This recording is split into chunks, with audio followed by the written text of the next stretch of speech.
Hello, everyone, and welcome to SmashBoxxTV's podcast 226. Coming at you from Milwaukee, Wisconsin. Terry Miller, the disc golf guy, along with Johnny V, and our live studio audience tonight, taking in all the action. Shout out to our... My wife's down here wrapping Christmas presents, so she is very fortunate, like I'm sure many disc golf wives, they get to sit and listen to us, whether it's on a car ride, wrapping presents. This is all the Christmas gift she needs. That's all she's getting. So, and I'm not joking. Live stream all the time coming at you. So again, 226 here tonight. We got a jam-packed show. Always excited to give you the action here on a Tuesday night. Tonight we might be even a little bit on top of things, a little bit more than normal. What? Dana is going to give us a segment. He says he's prepared. Yes, prepared something for us.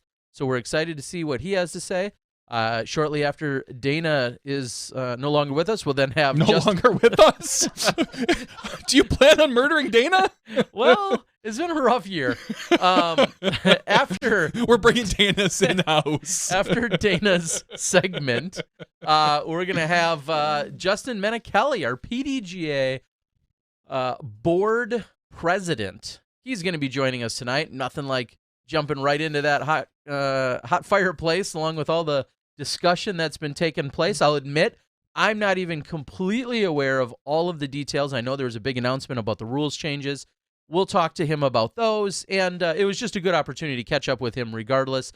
That announcement just happened to be made last week, so we'll go over a few of the rules details that were announced in the last few days while I was out and about. Of course, those all take place starting January 1 of 2019. And then after we have Justin joining us, then we're going to get to Kevin Jones, the super stud that was highly sought after. Maybe we'll get a few more details out of him about his free agency or what it meant this year, as he was, I think, courted by a number of people and manufacturers before he ultimately made that decision to move over to Prodigy Discs. So looking forward to catching up with Kevin Jones. He's fresh off the slopes out there out in the mountains. I don't know if he said Utah or Colorado. I don't know if he told me. I should stalk him down. But we'll figure out where he is, what he's doing here in the offseason, and how he's prepping for 2019. So we got a great-looking show for you.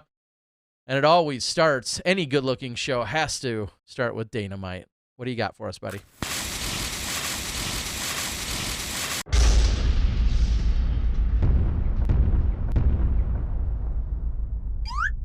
Boom goes the dynamite.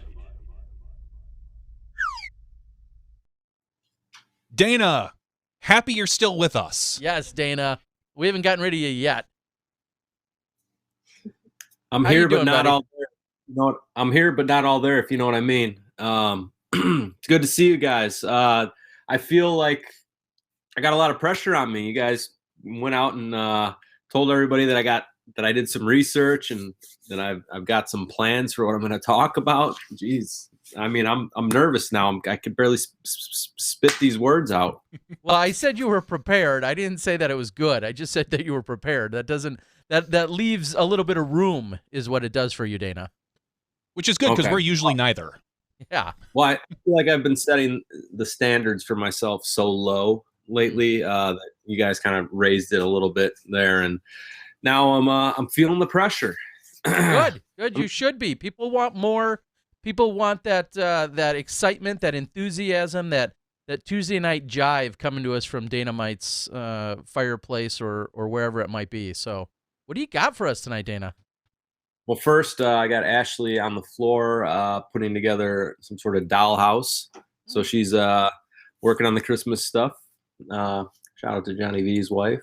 Yeah. But yeah, so what I have for you tonight, first, before I get into what I did do some research on, I want to talk about the South Florida Open presented by Hand Eye Supply Company.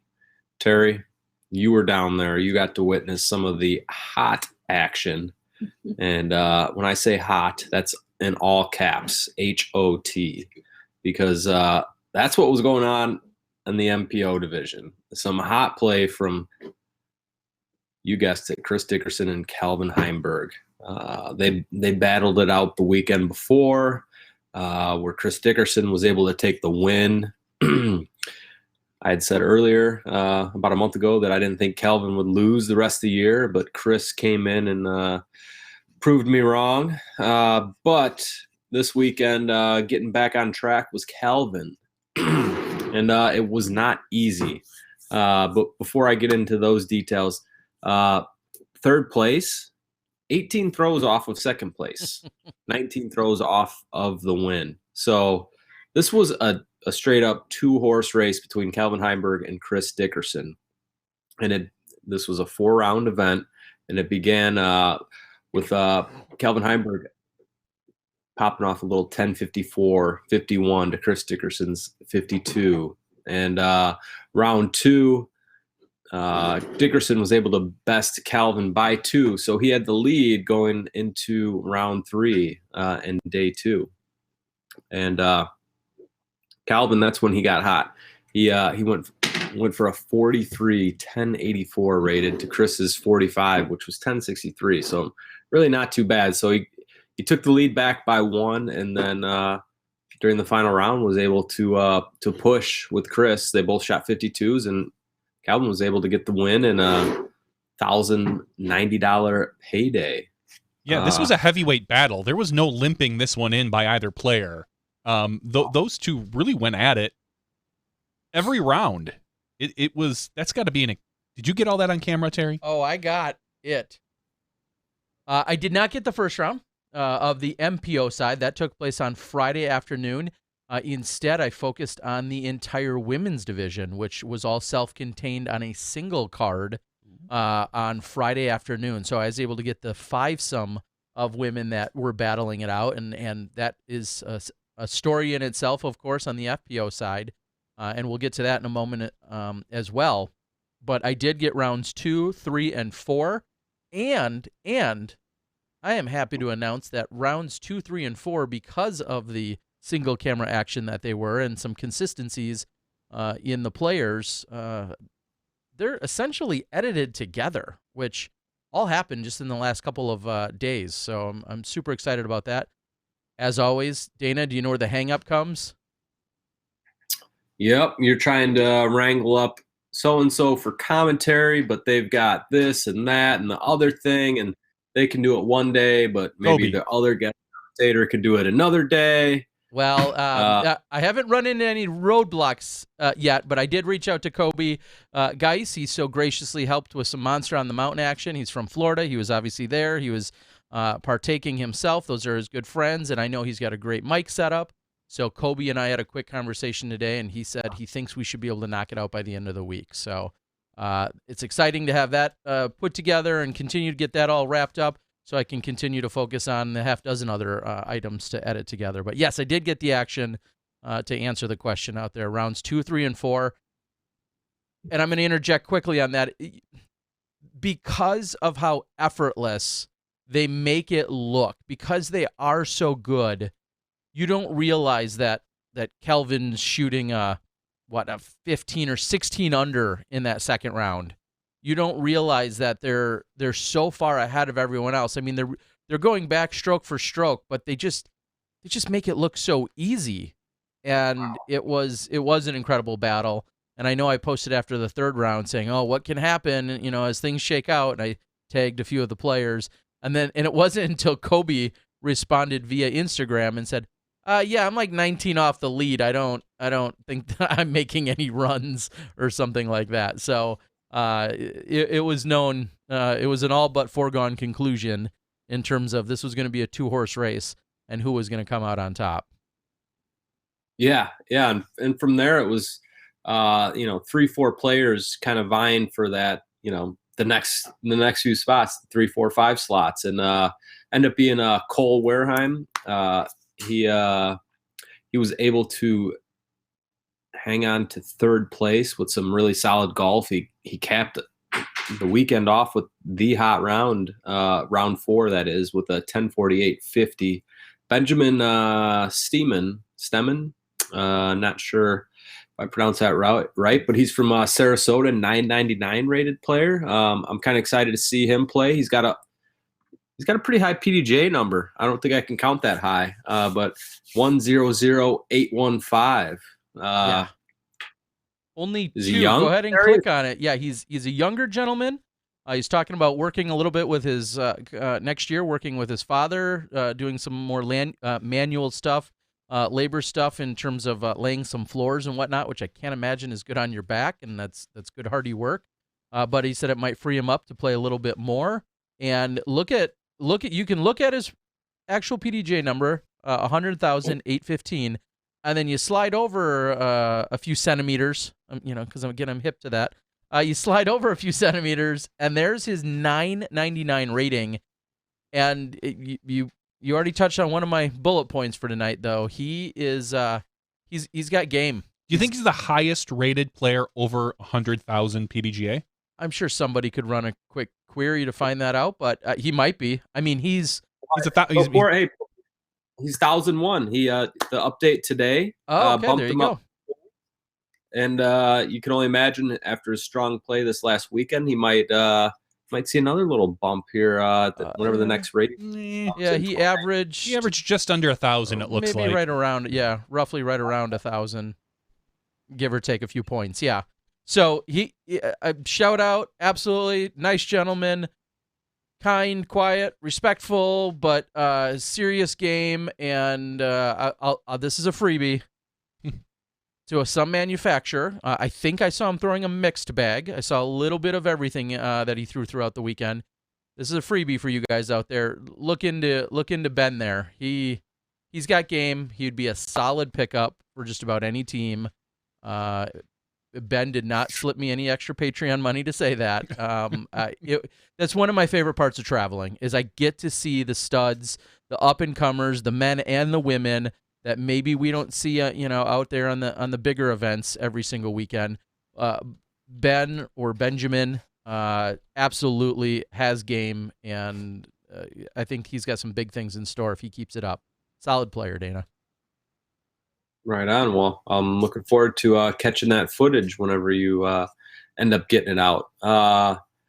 So yeah, Benjamin finished in 4th. Kobe Juice finished in 5th. Now on the women's side, you said you filmed round 1. Mm-hmm. It looks like our world champ Paige Pierce, she had a rough round 1. What happened there? What was going on? I think of 2 holes in particular. It was 18 holes at a course that down in Fort Lauderdale. A course they did not play last year that I hadn't seen before, and Snyder Park. I had to think of the name. It's got some tight fairways, but that wasn't her problem. There are 2 holes in particular, and Paige, I'm gonna almost apologize for calling you out here. There was one hole that was a par 4. I believe it was a par 4. She had the best drive in the group, hit the gap, perfectly put herself in position, and then she proceeded to hit a tree on an approach she absolutely shouldn't have. She had 150-ish feet to go. She hits the tree, then she goes deep of the basket, then she misses the short comebacker. So what I'm in my head, I've got her written down for a 3. She's taking a birdie and going to pick up a stroke or 2 on everyone, and she ultimately walks away. Heck, she might have even taken a 6 on that hole. On the par 4 when it was all said and done. And I was beside myself. Unfortunately, that wasn't the worst of it. Move on to later in the round, and it's roughly 280 feet, slight turnover hole. She throws a shot that she kind of pulls and misses a mandatory. So she goes to the drop zone, which is the Mando line. She throws from there, throws it up into a tree, and then we can't find it. It's up in a palm tree, we think. So we're searching and we're searching and we're searching, and I'm personally watching the video, trying to replay it, and can't tell for sure if it's up in this tree or if it ever came down. She was the first to, pull out her phone, start the 3-minute warning, start the 3-minute clock. We searched and searched and searched, and then as she was just about back to standing on the tee, someone had gotten a retriever and was able to pull on a palm leaf high enough, and sure enough, the disc came down. So she'd already, taken the penalty. So now she's standing back, throwing from the drop zone again with another penalty here now for the lost disc. Then she throws it past the basket, throws it underneath it, right next. She's literally 2 feet from the basket, straight up looking at this basket. And because of her stature and because of the elevated basket, she has to throw it like perfectly vertical. And She throws it up into the chains, and then it comes right back out. Oh, it was painful for her and for all of us. She walks away with like an 8, and I want to say there was a 2 or a 3 on her card. So those 2 holes. Couldn't she have jumped backwards and thrown it? Yeah, I guess that was a debate later as to what could or couldn't have been done, how she could have handled it. But she was up against this elevated pin, like up to the base of it, and looking straight up at it. And I hate to bring up but those are what I saw, and that's what and she admitted this the next day. She had her hair pulled back. I don't believe it. She did. The video will prove it. So I don't know. So that's what happened. She took care of business. She got things done the rest of the weekend, though. Yeah, and then we talked about her bad round. Let's mention her good round. Round 4, she popped a 981 off, and that really separated her. She got the 13 throw win over. I'm gonna defer to you on the name, Terry. What was her name that got second? I did not attempt to pronounce her last name. She'll be listed with a P as the end, but Yulia is her name. So it's like Julia, but with the Y as it sounds, and it's Yulia. Looks like it's just Pastavenska. Okay. Yeah, that I was worried about the first name really, but okay. Yeah, like it sounds. So she played pretty good. Congratulations to her. She got second place over Nadine Larkin by 1 throw, and then quick shout to Das Loomis, who won the Pro Masters division and won by a lot of throws.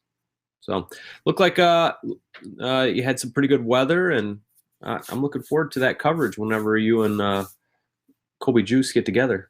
Yeah, I think it'll be sooner than later, and I'm excited to get it out. Huge shout out, Crispin over at Hand Eye Supply, of course, your title sponsor, and then Pat Duncan and crew. I mean, he and Tri-Fly, all of those guys, just a lot of hands on deck to bring you this A-tier so late in the year to try and get more people down to Florida. I wish more people would be there. I understand it's nearing both Christmas and our off season. But it's proven back-to-back years that I've been there. It's a solid event. That's a lot of fun to be at, and hopefully we can see if we can find a way to attract more outside, people from outside of Florida to come participate. So, but looking forward to it. And Pat, again, thank you so much for entrusting me to come down and cover the action. And looking forward to getting it out super soon. Super soon, nice. Super soon.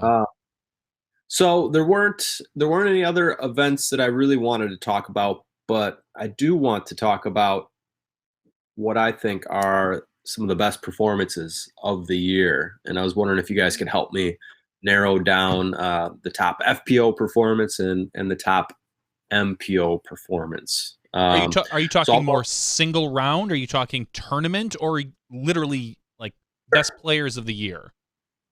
Tournament, more or less tournament. It might have been a hot round that made that stand out, or it might have been like a really close battle between a number of players. But yeah, think about that while I go through mine. Maybe you have some that I missed or didn't think about. But let's start with the women.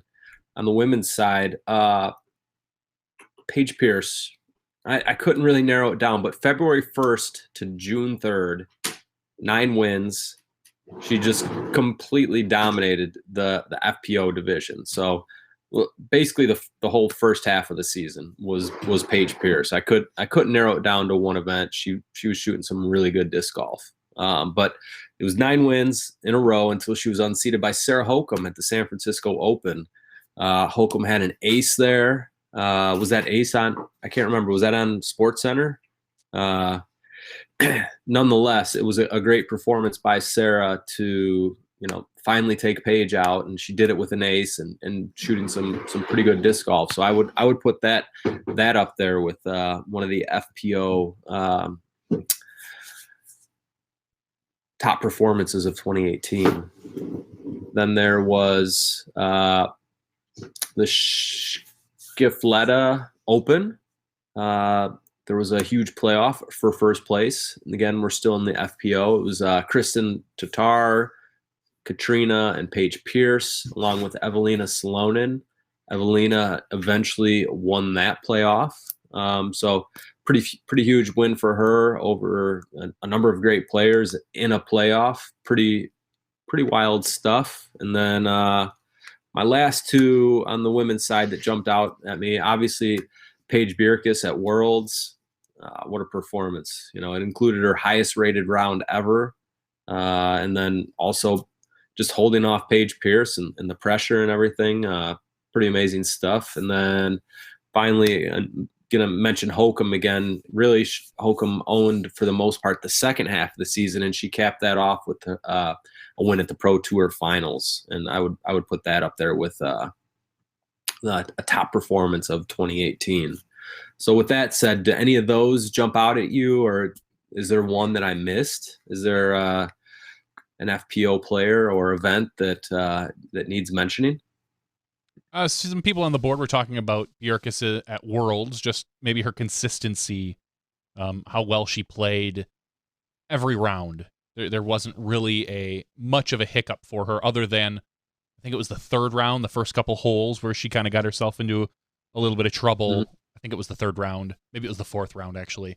But other than that, yeah, Pierce at Worlds was just it was just something fun to watch. And then, of course, the ending. It's hard to separate the play from the emotion of that particular event. But just, yeah, her consistency was phenomenal. Yeah, and I feel like that one, not only for her play and everything, but being able to watch it live was pretty awesome too, and that kind of, I think, helps elevate the performance for me, anyways. Well, and Terry, I was just going to say, to maybe further that point a little bit, when it's all said and done, I think you definitely have to put Paige's performance up there as possibly the best performance that we saw. She was certainly not a favored to win. Clearly, she's an unbelievable and a great player. But she wasn't a favorite to win by points or by any other necessary metrics of any kind. She had a lot of things on her mind. She was contemplating the idea of going either back to school or continuing her touring career. So that was something that was weighing on her at that exact time, in fact. I mean, that was early September. Those decisions that she was making were still fresh in her head. So talk about having that internal struggle while you're out there performing, trying to determine what's best for you, your life, and your career path. So that's has to factor in. Knowing that she's playing against some of these people, as she's openly admitted, are her idols when you think about a Paige Pierce. And we've seen Paige Pierce admit how she's looked up to a Val Jenkins or a Des Redding. Anytime you're talking about equaling or bettering someone that you've truly idolized or watched playing and wanted to emulate in so many ways and such great role models, I think there's just an added pressure to all of that. You have your parents that are there that are rooting you on in every possible way. Which, of course, in her case, seemed like that was something of comfort, but to some could add additional pressures.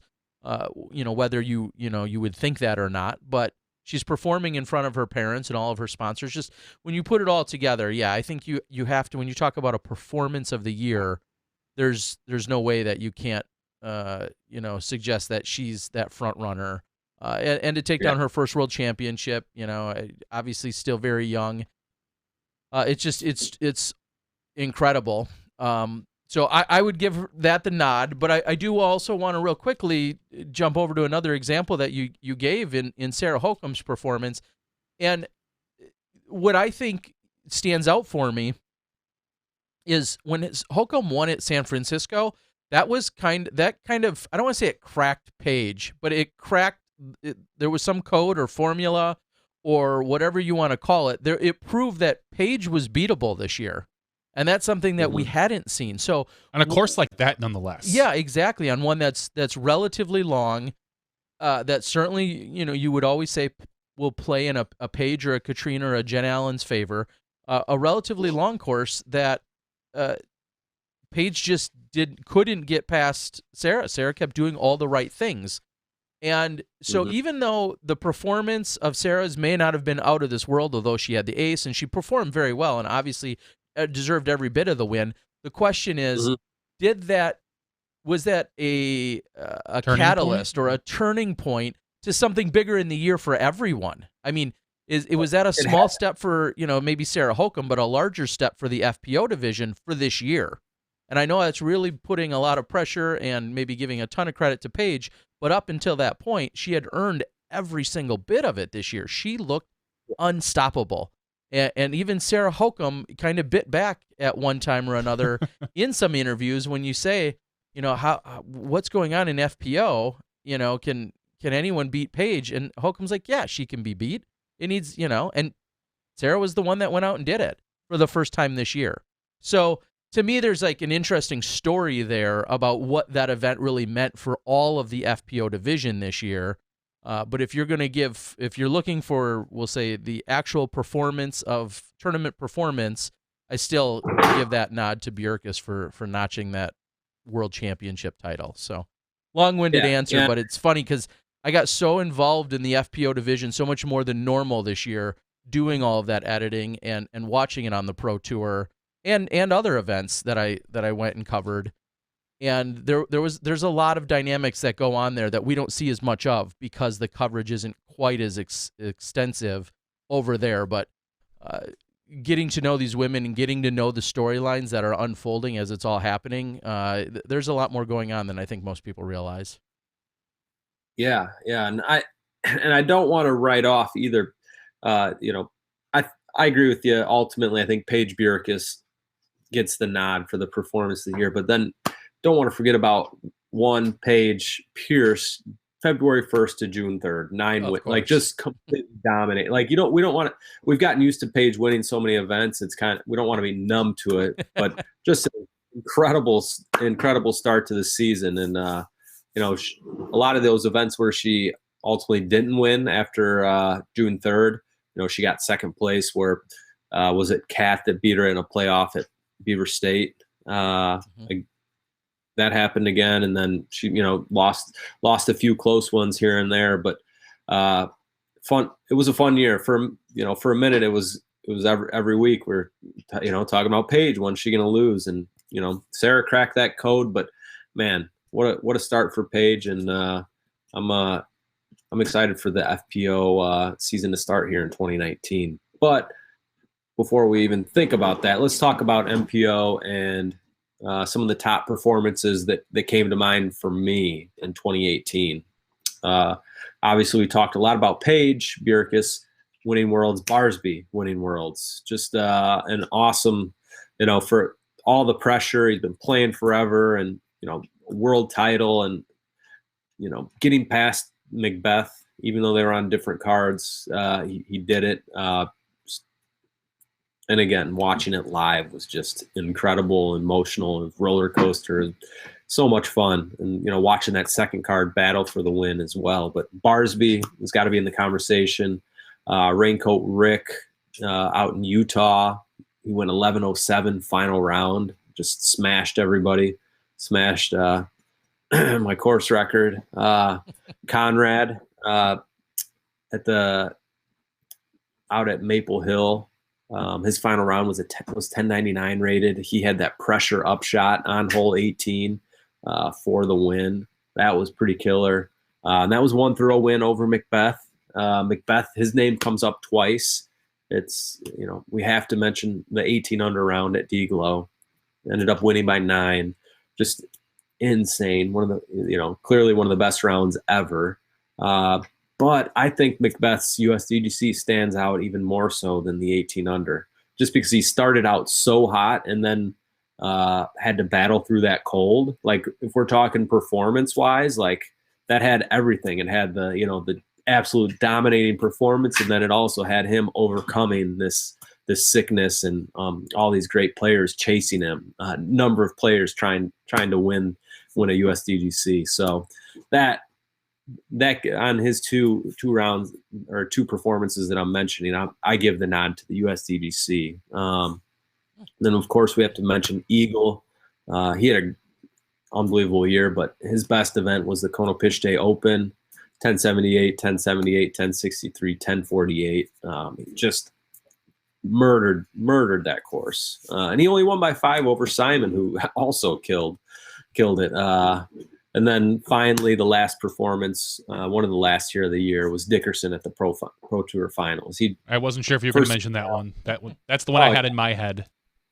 Yeah, first 3 rounds, he just killed it, popping off course records, and then he railroaded the competition during the championship round. Held off 4 of the best players in the world, and in a windy and wild round, and he got that really, really big signature win. So a lot of, I think the MPO side is a little bit tougher to pick, between Barsby, Macbeth, and I'd say Dickerson. Those are the ones that rise to the top, but all the ones mentioned were absolutely, killer performances.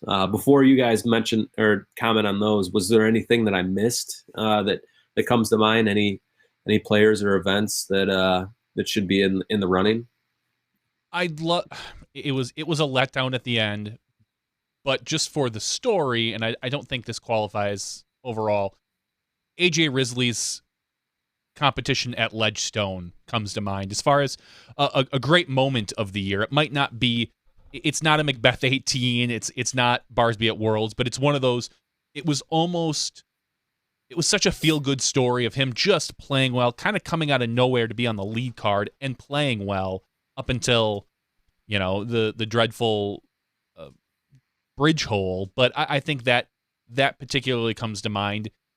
I know Ulta World is having their bracket as far as best rollers and whatnot, and the fact that AJ's roller on 18 didn't make it out of the first round I believe is blasphemous. That is one, hands down, along with Dickerson's roll at the Pro Tour finale, one of the best things I may have seen all year.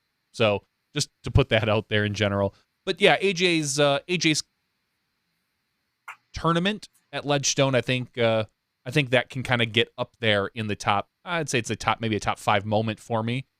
But when it comes down to it for me, it's got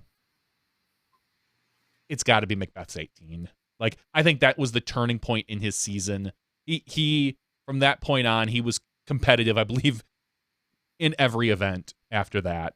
And not that he was out of it before that, but he wasn't talked about quite with the Macbeth stature that we had seen in the past. And I think that really just that kicked a lot of things, I believe, in gear. I think Discraft then talked to him about that's that when I say kick things in gear, I wouldn't doubt if there was some talking at that event. I think the talking had already possibly started before then. So Dana, yeah, I guess to follow that up, it's funny, Johnny. Last moment, you throw in obviously the Dickerson, as you and I kind of talked about earlier today, and Johnny bringing up the other moment that I had thought about, being the AJ. Of course, had AJ woulda, coulda, shoulda, had AJ, finished off that event with the win, you would have to throw him in there as possibly the biggest performances overall of the year. There's no doubt about that. I'd give him that kind of underdog status, that not picked to win status. A lot of those things I kind of maybe talked about with Paige at Worlds. Unfortunately, that's not how it went for AJ when it was all said and done, but still a great memory that we all had. I think to extrapolate that one more point is he the way he held it together for the first, I'll say, what was it, the second or third round, whatever round it was, he didn't falter the second he got on camera, which we don't expect anyone to necessarily do, but we could also understand when people do. That added pressure. He shoots really well, and then the next day to have a decent round then is all someone can ask for. You're not necessarily going to duplicate your previous effort, and then ultimately it was his demise at the end. But huge shout out to him for that. And the people are yelling on the board, Dana, that there's no way Macbeth's 18 under can't be the performance or maybe the round of the year. And and you make a solid argument for the USDGC, and I can definitely appreciate that. I think it's easy for us to forget what he had to overcome in that illness, and And maybe because it was his second ever USDGC as opposed to his first. If it was his first, that would have maybe carried a little bit more weight in that regard. But, the additional shout-outs on SportsCenter, the huge clutch putt. I mean, it's that much more impressive that he had that huge putt to finish it out as opposed to even a drop-in to finish it. It just made it so much more suspenseful, but yet so much more challenging for him. I mean, most people are happy to make one of those putts a week, like literally one of those putts per week. And Macbeth does it to shoot, an 18 under in that given situation, and clearly rose to that occasion. What's that? His putt was so dumb that weekend. Like, it was just a beeline so fast and so much. Oh God, that was beautiful. That's a fun watch. That's a fun watch. Yeah, but nonetheless, awesome to reflect back, to look back and see, just to think about all these moments, most of which I'll selfishly say we all watched live or were able to watch live right here on Smashbox. Like that also gives kind of that warm and fuzzy about. And I think it honestly, as you were saying, Dan, about the FPO, or toot our own horn, it always feels better watching that live. Watching Macbeth shoot an 18 down the next day, meh, is awesome. It's good. It looks beautiful. There's just not that suspense of sitting there watching it as it happens. Like the nerves you have watching Macbeth walk up to 18, drive, and then putt, they can't be replicated anywhere. So imagine getting excited about the field goal attempt to win the Super Bowl the day after. Like, you rewatch that. You can rewatch it a million times. You're never going to refeel those feels, as the kids say. You're never going to have that exact same. And this isn't just a plug for live disc golf, but it is exciting knowing that we got to see so many of those moments. And this is no slight, obviously, on the flip side of that, to post-production, as we're involved with that, and I can be as well. There is something to be said, though, about experiencing that, like Johnny's saying. So it's certainly a great year. Agreed. Yeah, was there any, I guess you'd follow that up, and we got to wrap this up, but is there any insane moment we didn't see live? What's the, well, I guess none of the Kona Piste. We didn't see any of that live. It was all put together, and there's a challenge because of international flights or international time zones and such. But did we catch Dickerson's first 2 rounds on the Pro Tour? I can't remember if we did, to be honest. I feel like we saw some of it. Maybe not the very first round. Yeah, a lot of them are blurring together in general, but yeah, I mean, it's that's pretty cool to think about it in that regard too. Yeah, I'd say on that FPO, the Shifletta Open FPO playoff. I know there's a little Facebook stream of it, but to see that live would have been pretty rocking.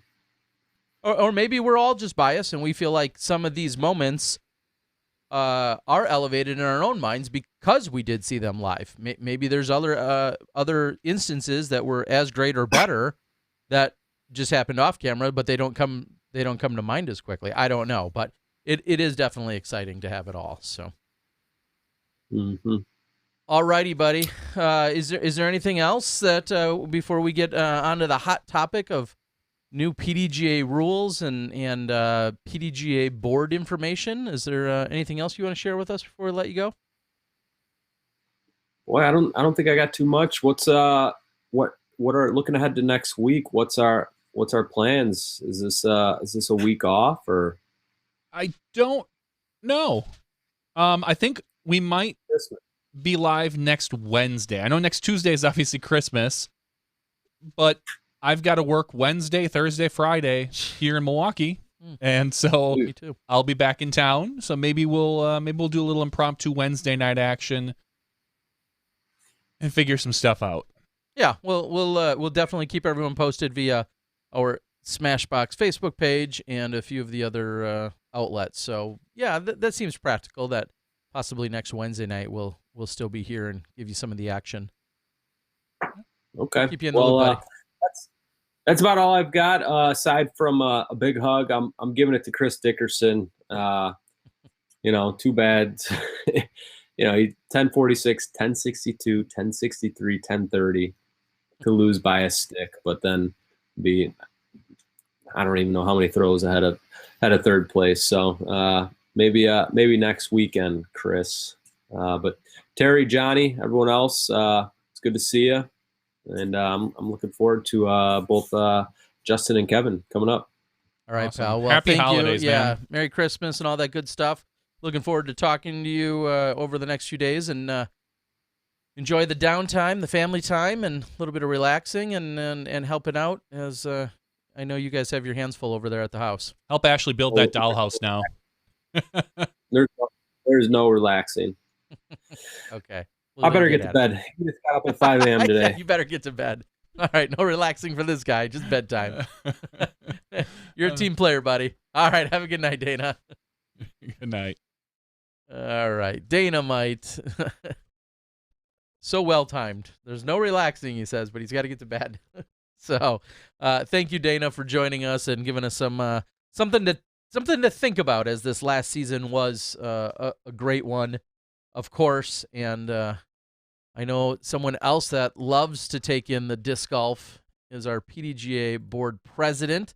I think he's even written a book or two about it.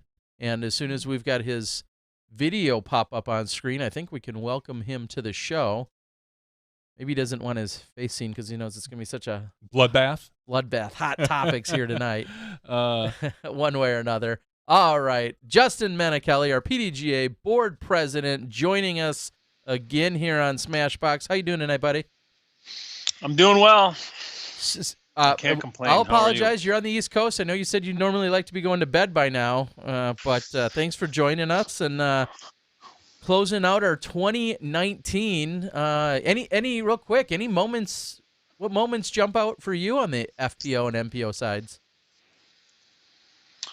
Oh, I thought Vermont Worlds was just magical.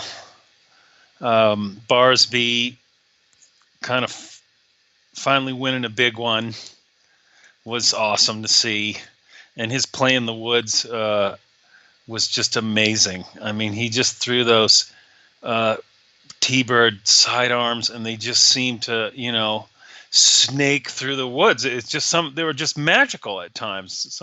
During the round, and Paige Pierce with her mom on her bag, and her dad doing U-disc live scoring on the card. Paige would just have this grin. I mean, when she finished, it was the most like kind of honest moment in disc golf I saw all year. She was just so happy, like joyful, really, like genuine joy on her face. And the moment was captured by someone, I don't know, but it's on the PDGA homepage, that where she kind of is jumping up and down with that big smile on her face. I mean, that was just so genuine. It's hard for me to I won't forget Vermont Worlds for a long time. So that was special to me. Totally agree. It was and maybe for some of the reasons I said, that neither of them were favored to win. And they're both great players, and right. And you can't say like, "Oh, I'm so shocked, I can't believe it." You would never say that, but you also weren't picking them to necessarily go in and take down those titles on both of them. And like you said, I've known Greg for 15, 18, 20 years, whatever it's been, and to see him take down a victory of this size, it's been a long time coming, and he has a ton of support, and all of it was very exciting. Yeah. A lot of special stuff in Vermont, like you said. Yeah, and I feel like Greg's 50, but he's not that old because he turned pro and he was like what, 15 or 16. I mean, he was like a little kid. So I feel like he's an old wily veteran, but he's just not that old. He's a veteran, but he's a veteran, just not an old one. Not and an old wily. one. He's a few things. And I just remember his putting that particular weekend. It didn't matter. It seemed like he was like, whenever he was 60 feet out, I kept feeling, all right, this one's probably going in. He might make it. Around a tree, between his legs. I think he could have been sitting down and just thrown flicks up there and they were going in the basket. They're going in. I mean, it was interesting event to watch. It was his moment. You just felt like it was his. Yeah, when it's your week, and that's what we've all learned in disc golf. Sometimes it's your week. You have to absolutely just take advantage of it and ride it as hard as you can, because that may or may not ever return, and the competition's only getting better and better. So to have Barsby step into that opportunity was awesome to see, and same obviously could be said of Paige in the exact same way. So while I was out roaming around, wandering around 3 different courses in Florida weather this weekend, it sounded as if there was some information that showed up on the internets. Our yearly rulebook changes. Yeah, some rulebook updates and changes. And before we even get to them exactly, I don't want to just make it about that, give us a quick overview, as I think it's spelled out somewhere, but give us a real quick overview. When rules changes do take place, like what's kind of the policy or procedure? How does that happen? Because I know how a bill becomes a law. Well, I forgot, but I once knew how a bill becomes a law. But there's more to it than someone just saying, okay, this is a thing. Man. Schoolhouse Rock. Exactly. So how does a rule, either a new rule or an old rule, get updated or changed or altered? What happens? Well, as your savvy Smashies know, we have a rule book and a competition manual, and they're kind of separate entities. And so we have a rules committee and a separate independent competition committee. So when rules get changed, that first starts in the rules committee, and then it comes from the rules committee to the board of directors, and then the board of directors will often consult the staff. Go back. There's back and forth a lot of times between the rules committee and the board, and that's how a rule becomes a slightly different rule. And for the record, the rule book. I don't know why the hell I just said for the record, but the rule book, man, the rule book should not change much. I mean, we're going to make tweaks. Subtle tweaks in many cases, just rewording and making things a little more clear, but the rules should not change much, in my opinion. You mentioned that I wrote a book about disc golf that was published in 2016. The rules have changed since 2016, but you know what? From a playability standpoint, I don't know if that's a word or not, but that. From a playability standpoint, they haven't changed much, and they shouldn't. Now, the competition manual is different, though. That's a little different, because with so many events, just the number of events skyrocketing and different types of events, the competition manual, that's going to see, I think, some fairly significant changes over the next couple of years, and it's seen significant changes over the last 3 or 4 years. Okay. So let me start quickly with the rules. One of the things that I noticed, the brief overview I did, and you just touched on it, is making just a few, sometimes almost grammatical changes. Like, where there might be a can, there's a should, or where there's a may, there's a will, or whatever. I don't know. Mm-hmm. But I mean, just clarifying maybe a few precise words to reduce ambiguity, or to reduce maybe either options, or maybe to increase options, whatever the case is. But in a number of places, it seemed like there's just literally 1 or 2 words that gets changed, and those are basically for clarity purposes. Is that a pretty good way to paraphrase that, or to wrap that up?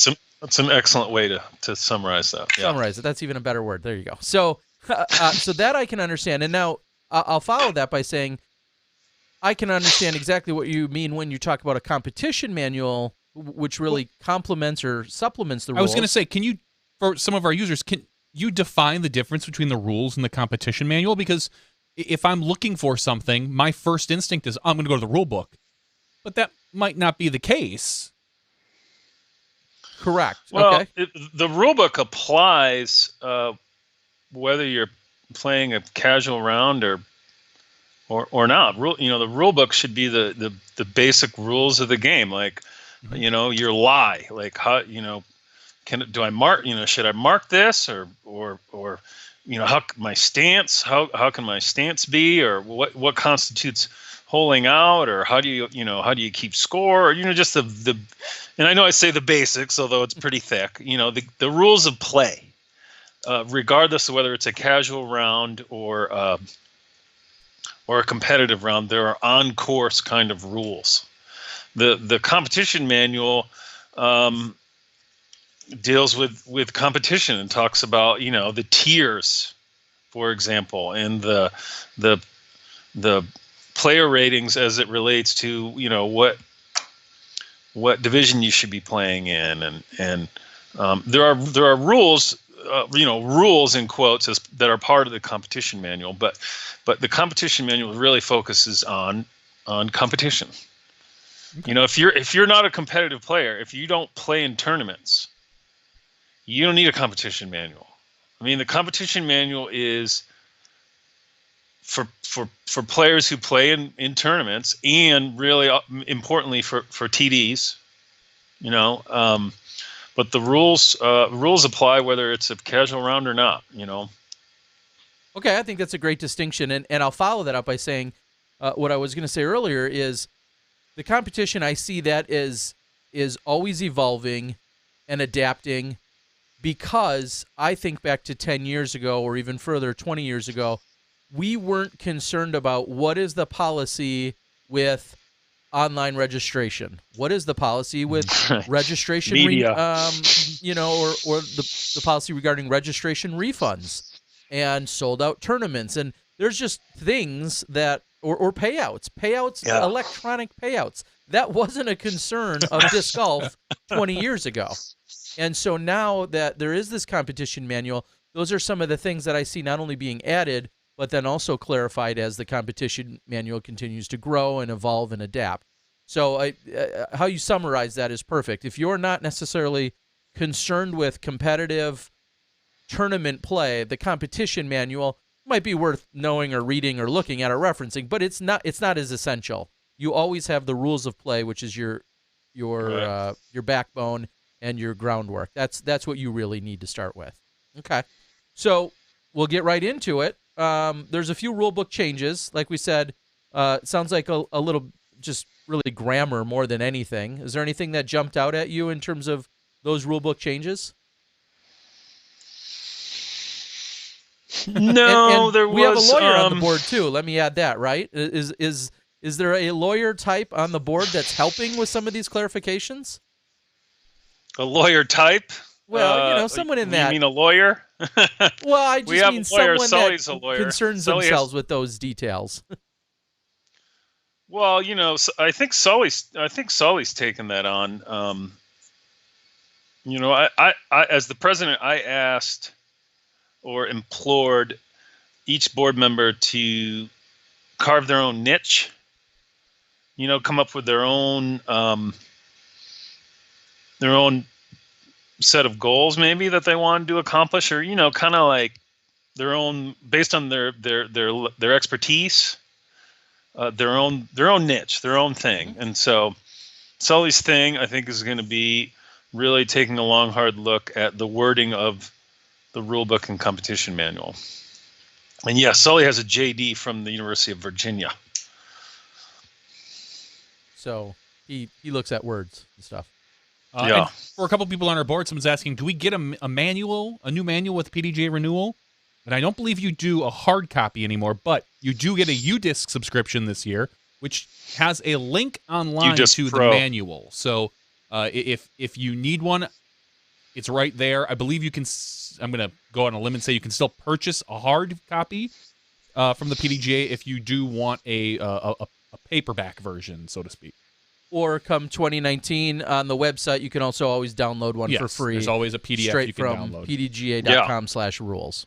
There'll be three ways to get the rulebook and competition manual. You get a subscription to UDisc Pro. Yep. And so you can access it via your phone, and it's downloadable, searchable, or it will be, and so you won't need, obviously, to have internet. People ask me all the time. It's probably the number one question. Well, I need internet access to access the rulebook and competition manual while I'm on the course playing? And the answer is no. You will not need internet access while you're playing. That's going to be pretty cool to have a searchable rulebook. So you're, instead of like thumbing through the rulebook, fingering through the rulebook, you can search for mandatory, and it'll pop bogey. up the word mandatory in different places, and you'll. What's that, Terry? I said, or the word bogey if you needed to search for that for any reason. Yeah, snowman. So funny thing is, when I first got my iPhone, I downloaded the competition manual and the rules of disc golf, and so everyone's aware that my competition manual has Eric McCabe on the front. That's how old this thing is. This 2010 was that? 2010, 2011, something like that. I downloaded it just to have it because I thought it was the coolest thing that I was going to always have my phone on me, and I was able to download a PDF of that, and I believe the rule book, that was the competition manual, has Sarah Hokum on it. Yeah, you're outdated. Nice. Oh yeah, I'm way outdated because I haven't updated it in 8 years or something. Okay, so those are where all the rules. And you can order a. Sorry, I was going to say you can order. You're right, John. You can order a hard copy, or you can print a hard copy yourself. Yeah, the ordering is nice because you can they come in a smaller version than what you'd probably print online. But yeah, as Terry's getting to, let's talk a little bit about the rules. I was going to say the very first rule that I really see that has a little bit of social media movement behind it is the moving obstacles. It used to be you could move obstacles in your run up and at your lie, and now it says here a player may move casual obstacles that are in the stance area and no closer to the target. So this does not include your run up. That's going away. Okay. Oh, what? Okay. It's exclusive. Smashbox exclusive. We're blowing away rules tonight Already. here on Smashbox. Cut it. Let's cut it right now. Okay. All right. Rewind the Get tape, Gantz Johnny. on the horn. I'll edit that part of the podcast. No, I won't. No, we won't. Okay, so that's not a thing. Well, here's the issue. There's a difference between, as you guys, you guys and your smashy, buddies that watch this show, like you, or a lot of people watch this show. They know there's a difference between the lie and your stance, and so in an effort, I think this is my interpretation. In an effort to distinguish between the lie versus your stance. This is coming from the rules committee. They came up with this new version of really just the rules going to play the same. If we have to remove the in front of your stance piece, then we'll do that, because if you have a dead limb or stick on the ground that runs through your stance. In other words, a stance, a lie is where your disc comes to rest. A stance is where you want to put your feet or your 1 foot and a knee. If you have a limb that runs kind of through it and part of it ends up closer to the target, you should be able to move that. Okay. So all right, so that's going to go away. We're going to scratch this one. We'll see. And move on. Yeah, move on. All right. Say we scratch it. All Let's right. do it right now. You can call this an official meeting. The three of us. Yes. Yes. Smashies, you are now part of how the PDGA makes rules. Yes. So please chime in Done if there's by any Tuesday night committee. Done by Tuesday night committee. If you'd like any rules changed, just let us know. We have Justin here on the line. We will we will make sure the PDGA gets this. All right, Justin. The other one that took we joked about last year quite a bit. It says here the under groupings and sectioning. Well, first of all, obviously we found out that last week there would be no juniors under 8 at Worlds, but now there's a rule that says C tiers have the option to randomly mix divisions for groups, first round only, with the exception of basically all the junior divisions. Divisional players should only be mixed with other players from those same divisions, from the junior divisions, that is. So we may see a change in the C tier. Well, actually, no. It says the C tiers already had that option. So It just extended the junior divisions that were in that particular grouping. So it's furthering the point that we can have randomly mixed divisions, but that shouldn't include juniors. Is that a good way to put that? Correct. Okay. And then the other one I want to talk about real quick is the super groups for media purposes. Last year it said it was not allowed except for live coverage, and this year it's changed to say rather than live coverage, that word that has been changed is video coverage. So post-production guys are people too, most of them, and we can now set up a super card, a super group for those post-production guys, assuming all of the players agree to it. Good, we're good there, right? Yeah, we're good there, I think. Okay. I mean, all right. I wouldn't. If all the players agree, I mean, I wouldn't. I don't know if I care if the players agree or not. I mean, I think we should be able to set up a. I mean, we're trying to attract, eyeballs. I think the discussion was not necessarily if the players agree, but if a player disagrees. If a particular player does not want to be on a super card the first round, they have the option to maybe opt out and say no, thank you. I will be on a different card. Yeah, I could see that. And that could be a personal preference. That could be anything. That not necessarily even a super group. If I wonder what would happen at the Memorial, where it used to be, oh hey, we're going to bring in the amateur world champion, and we're going to put them on the super card. If the amateur world champion says, nah, I've seen how this goes. I've seen how these guys play. I don't want to be on camera, and he opts out. So I can understand that particular video, that particular perspective. And we joked in our little media group last year about how the live guys don't count, and this, or how the post guys don't count, and only we do. And I'm glad it was cleared up, so everybody now can have a super group. Oh, that's fair. Yeah, I think so. All right. Real quick clarification.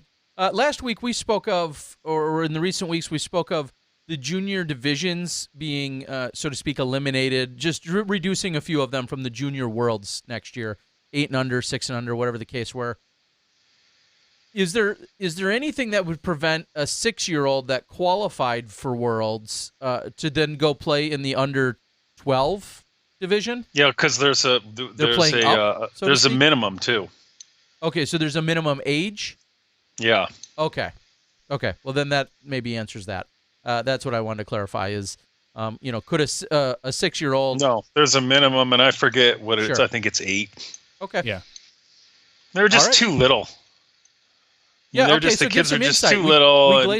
Honestly, there was it was rare, but there was some bad parenting going on. I mean, I would never send I have 3 children, Terry, as you know, and I wouldn't send my 6-year-old out into the woods, to fend for herself on with the some car, of the discovers I know. No. So we had to clean that up a little. Okay, so let's just flip that around for 1 second and say there are of course a few very impassioned parents who say I am with my child every moment. They love disc golf. I love disc golf. I am a good parent and a good chaperone and a hardcore enthusiast, as is my 7-year-old. Why are you punishing us? Because there are certainly some that are, this is a small subset of people in general that even fit this category, and it's even smaller that are super passionate, that are diehard. But what do you say to those that say, you're punishing my child because they're 7? I'm sorry. I say too bad. Okay. What do you want me to? I don't know. What do you want me to say? They're too young. Okay. No, we just. I mean, I think it's great. Look, I was the one pushing for the younger ages. I was the one. If you went back and looked at the minutes, I was the one who pushed this through years ago, after conversations with Steve Lambert, and the idea was my idea and Steve's idea. I think we came to the same conclusion, just from different places. But I was like, there's always one. There's always one superstar little kid. And I think maybe that kid deserves a world title if they're just this, and it'd be great for videos and, great for promotional material to have a superstar little, even 5-year-old, 5-6-year-old little kid. But it's just hard. They're just, they're just too young, really, for most tournaments and for PDGA sanctioned stuff. So I 100% agree with you. I think that's the way to go. I want to talk about 2 more rules before we get Kevin on the line. I'm going to go to the less controversial rule first, so I'm going to skip over one. But let's talk real quick about carts, caddies, and groups. The change this year was that now a caddy is a person who carries a player's equipment or provides other assistance during the round. Players may designate 1 caddy at a time during their round. A caddy must comply with the same PDGA rules of play, PDGA competition manual that their player must follow, including dress code, although a caddy need not be a PDGA member or certified official. And then also under Rule 305C, any penalties for misconduct by a caddy, as defined in the section, will be applied to both the caddy and the player. So, which means that the PDGA can now, if something major happens, the PDGA can suspend a caddy, which I don't necessarily know if they could do before. Oh no, it could do that. So that part is just maybe a rephrasing of what we saw. But ultimately, this basically breaks down to say you can only designate 1 caddy member. So your crew, so to speak, that hangs out with you, only 1 person behind the ropes. What if Johnny goes down on the 4th hole with his bad knee? And you can get a new caddy. Yeah, then you can designate a different person, but you still just have 1 at a time. In theory, 1 at a time. So you can't have an umbrella guy, a bag guy, no entourage, live scoring guy, no more entourages, water guy, MC Hammer like entourages where you've got massage guy. I'll bring my hammer pants. That's my caddy. Oh, that's and you're carrying your own bag and you call everybody your caddy, which is happening. Guy. So can we? Okay. I'm going to go ahead and challenge you and say, can we go ahead and enforce this then? Because the entourage mentality, and I think I know it as well as anyone else on the planet out there, has not gotten much better. And the only person that wants to adhere to it seems to be Hannah Macbeth, as she's very actively talks about it. Other than that, half of our players have entourages 10 deep every tournament, and no one seems to care. No one seems to care, usually, if they're not on a filmed card. Which, if there's nobody, again, I know it's going to depend on the event. It's going to be based on the event, too. I mean, is it a local C tier? Well, who cares? Yep. Okay. I mean, that's not going to be enforced, honestly. But if it's, USDGC or Worlds or something, then it's going to be enforced. I kind of feel like the way to look at it is, if there's ropes, then it matters. If there's crowd control, then it matters. If there's no crowd control, nobody's going to care if your 4 buddies are hanging out behind you. No. But if there's some sort of crowd control at an event, it's going to matter. I don't think it was any better last year. And I'm not picking on anyone. Well, except for all the players that allow it. But. What's that? But this is going to be a newly enforced rule, basically. Okay. That's good. All right. So I would read this entire rule, but it's a very long one. This is the player misconduct. There's a huge section that we're removing and basically kind of restating in a way.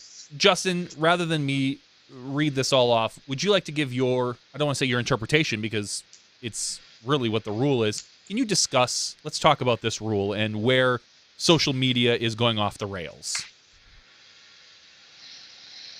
Well, I wouldn't say social media is going off the rails. I honestly don't think there's a very big hullabaloo about this. In all honesty, I don't think it's been that big a deal. But the issue was this, and I'm looking down because I'm going to read part of this. I want to get it right.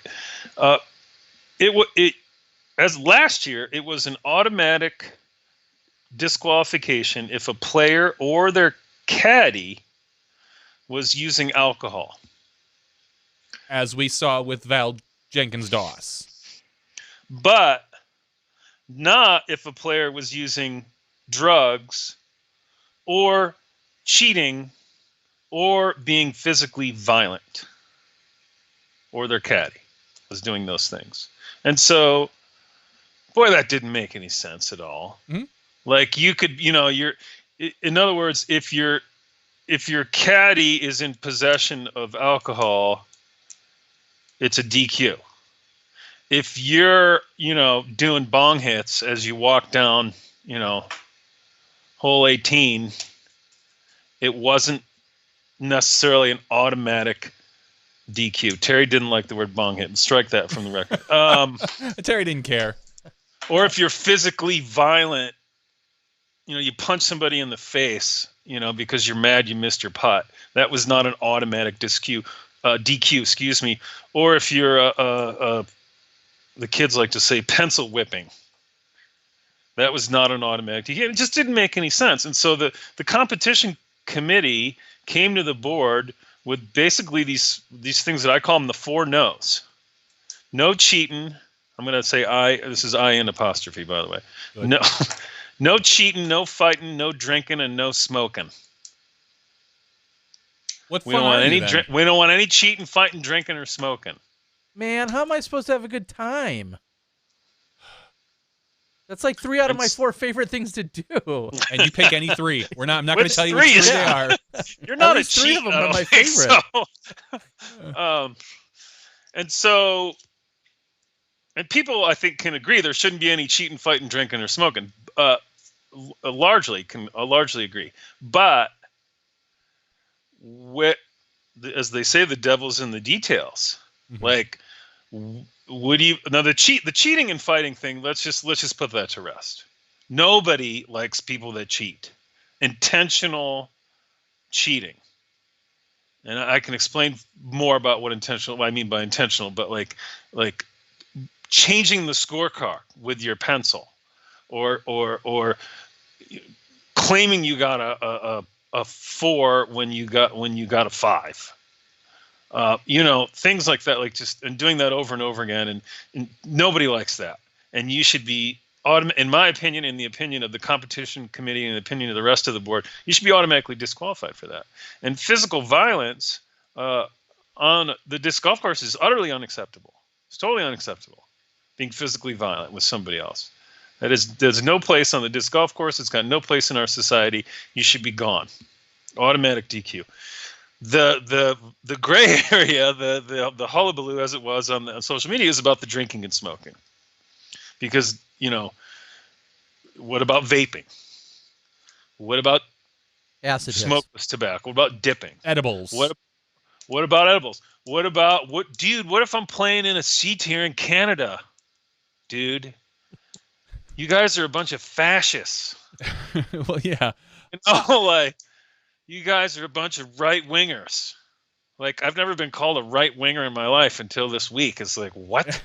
Like, Jay Redding's the chair of the competition committee, and I'm the president. Like, nobody's ever accused us of either of us of being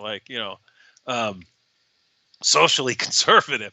This is not about what people want to smoke pot. It's about trying to define the rules in a way that is appropriate. And in all honesty, I think the word that got people stirred up was the word possession, because possession's also a word used in legalese.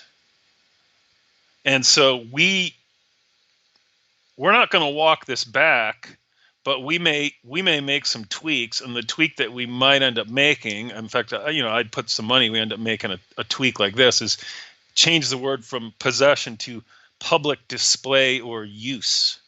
Because ultimately, in all honesty, it's about optics. Yeah. It's not about player safety. It's not about the PDGA is concerned about the health and welfare of our members that are playing in tournaments. It's not that we are trying to be social activists in a conservative way. It's not that at all. It's purely about optics. We don't want people seen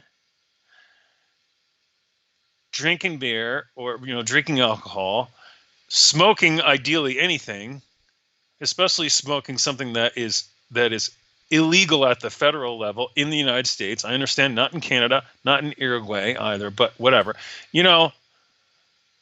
we don't want that to be. We don't want people seen doing that, and ultimately, we don't want people seen doing those things from the 2-minute warning until the time their card is turned in.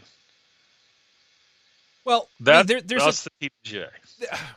There's an argument to be had. I mean, I don't believe, and oh my God, the best part about this is argue with, as anyone knows, argue with any weed advocate and they become a lawyer, because they seem to know every rule in the book. I don't believe there are many places you can do it in public yet. Whether you're, I think most places you have to be in the house or in a particular location. So put that all aside. It would be, our public is constantly changing and rules and laws change and this and that. But I think there should be almost no argument that if you're seen with it and it's provable by the tournament director at the event, personally, I got no problem booting you. Period. I mean, if you, the big argument that I got into is, well, what if somebody says they have it? It's in a vape, and I can't prove it. Well, if the TD can't prove it, then they can't prove it, and they move on. Is my thought. Everything has to be, I would say, provable. It doesn't have to be provable by the TD. The TD has discretion to disqualify or boot out basically any player they want. Correct, Terry? Sure. Well, for any under the right reasons, of course. Under the right reasons. I think that people take this a little too far, and I don't even I cringed when you said 2-minute warning, because all I think is like, oh my God, someone's going to take that verbiage and run with it.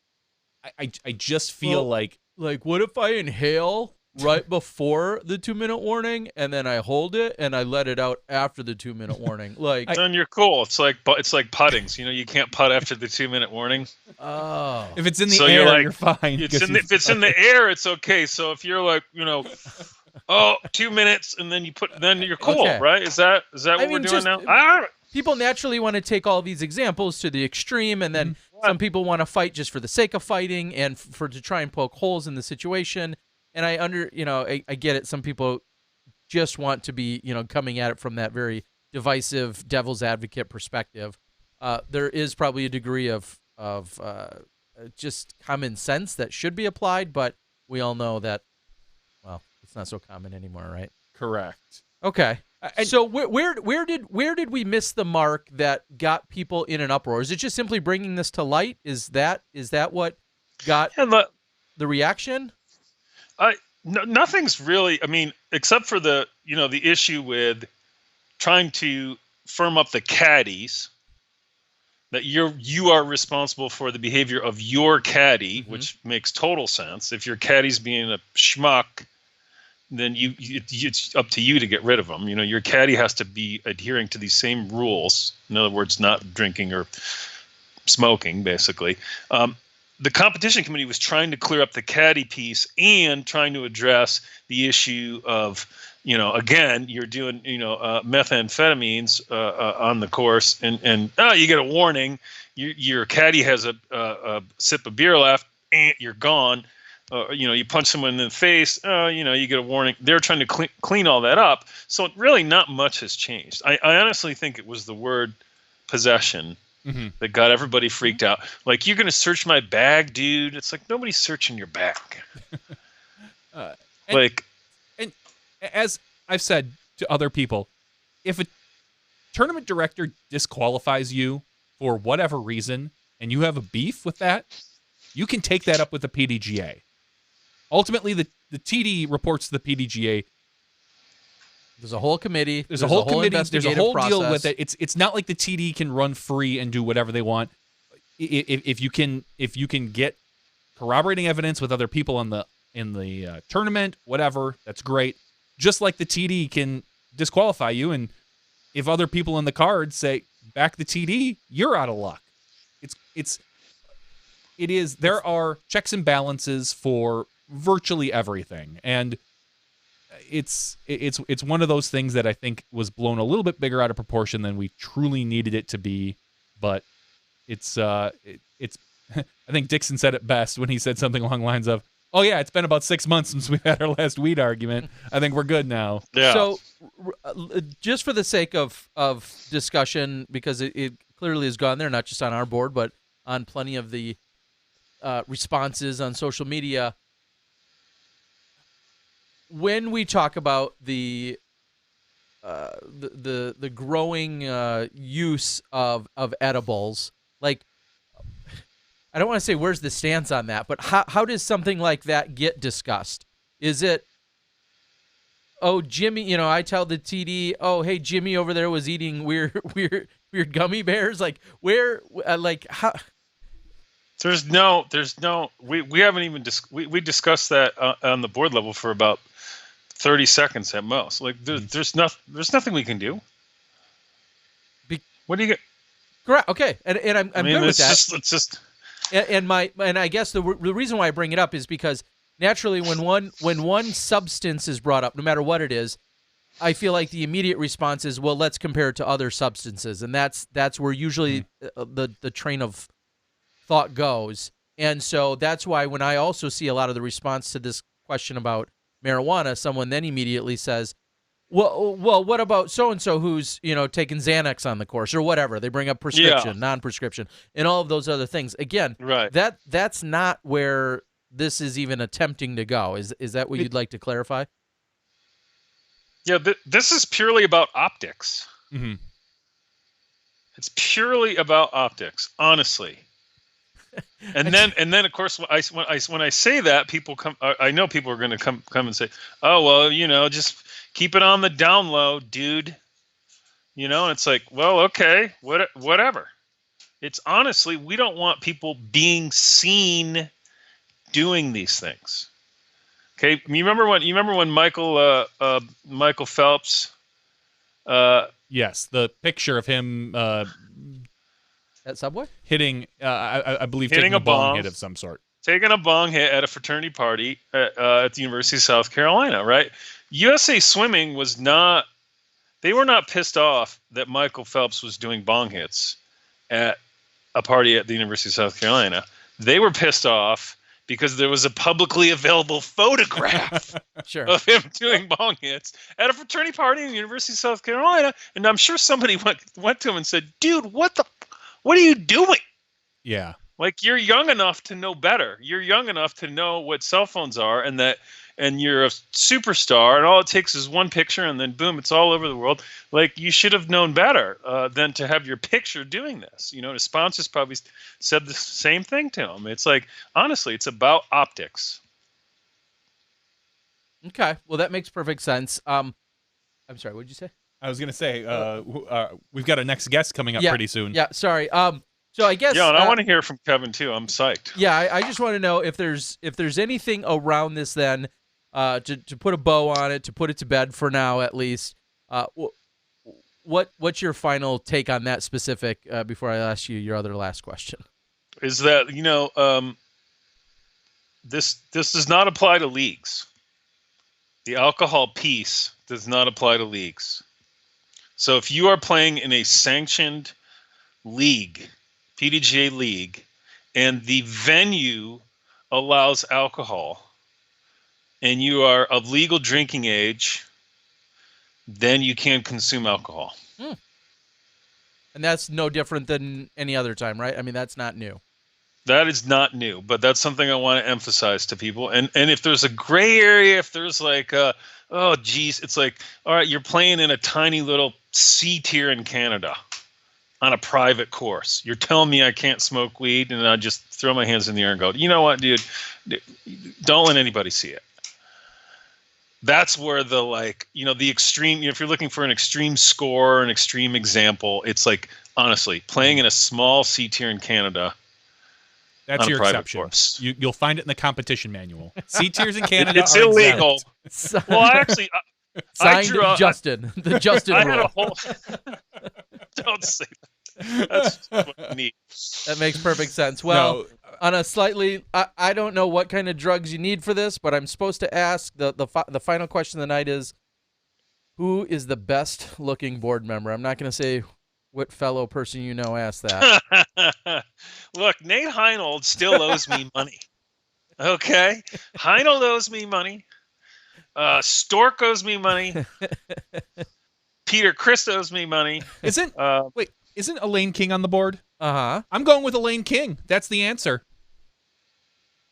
Okay. I would agree with that. Yeah. Okay. No, that gets nobody in trouble Yeah. and makes us look good. Unless you're Eric and you're mad. Eric Vandenberg might be mad about that. I'm fine. Getting all jelly. Never mad about anything. No.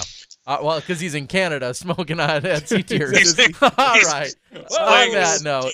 A C tier on a private course. All right. In all seriousness, Justin, we've said it before. We mentioned it last year. I mentioned it at the board level a few weeks ago in October. We'd love to have you and other board members, maybe less looking ones like Nate Heinold, have some more board members. We want the PDGA representation here to check in, whether it's with a concerted, like specific effort like you referenced earlier, or just to talk about what's going on at the PDGA. We've been, huge supporters, 10,738, 14,324 as members. We've been around the PDGA for a long time, and we appreciate it. Everything everyone's doing. We are all the PDGA. Some of you work harder than others, and we appreciate everything you guys are doing, and we look forward to more frequent updates and visits, not just when things are all up in smoke. Yeah, nice reference. Yeah, same here. We right. the PDGA, we love Smashbox. We love you guys. I said on social media yesterday that I really love Terry Miller's on-course interviews. Oh, thank you. It's like you're like the Ian Finch of the you're out there and you got the mic, and I love it. It's great. Thank you. Well, we appreciate it. Thanks for all the support, and keep doing good work, and we'll check in with some more board members as 2019 rolls around. Will do. Thank you very much. Have a good night. See you, Thanks Justin. a lot, See you Justin. guys. Good night. All right. Justin Menickelli joining us. Again, appreciate his willingness to stay up with us a little bit later tonight. He says he's normally calls it a night by now, and tonight wanted to join us. It worked out well.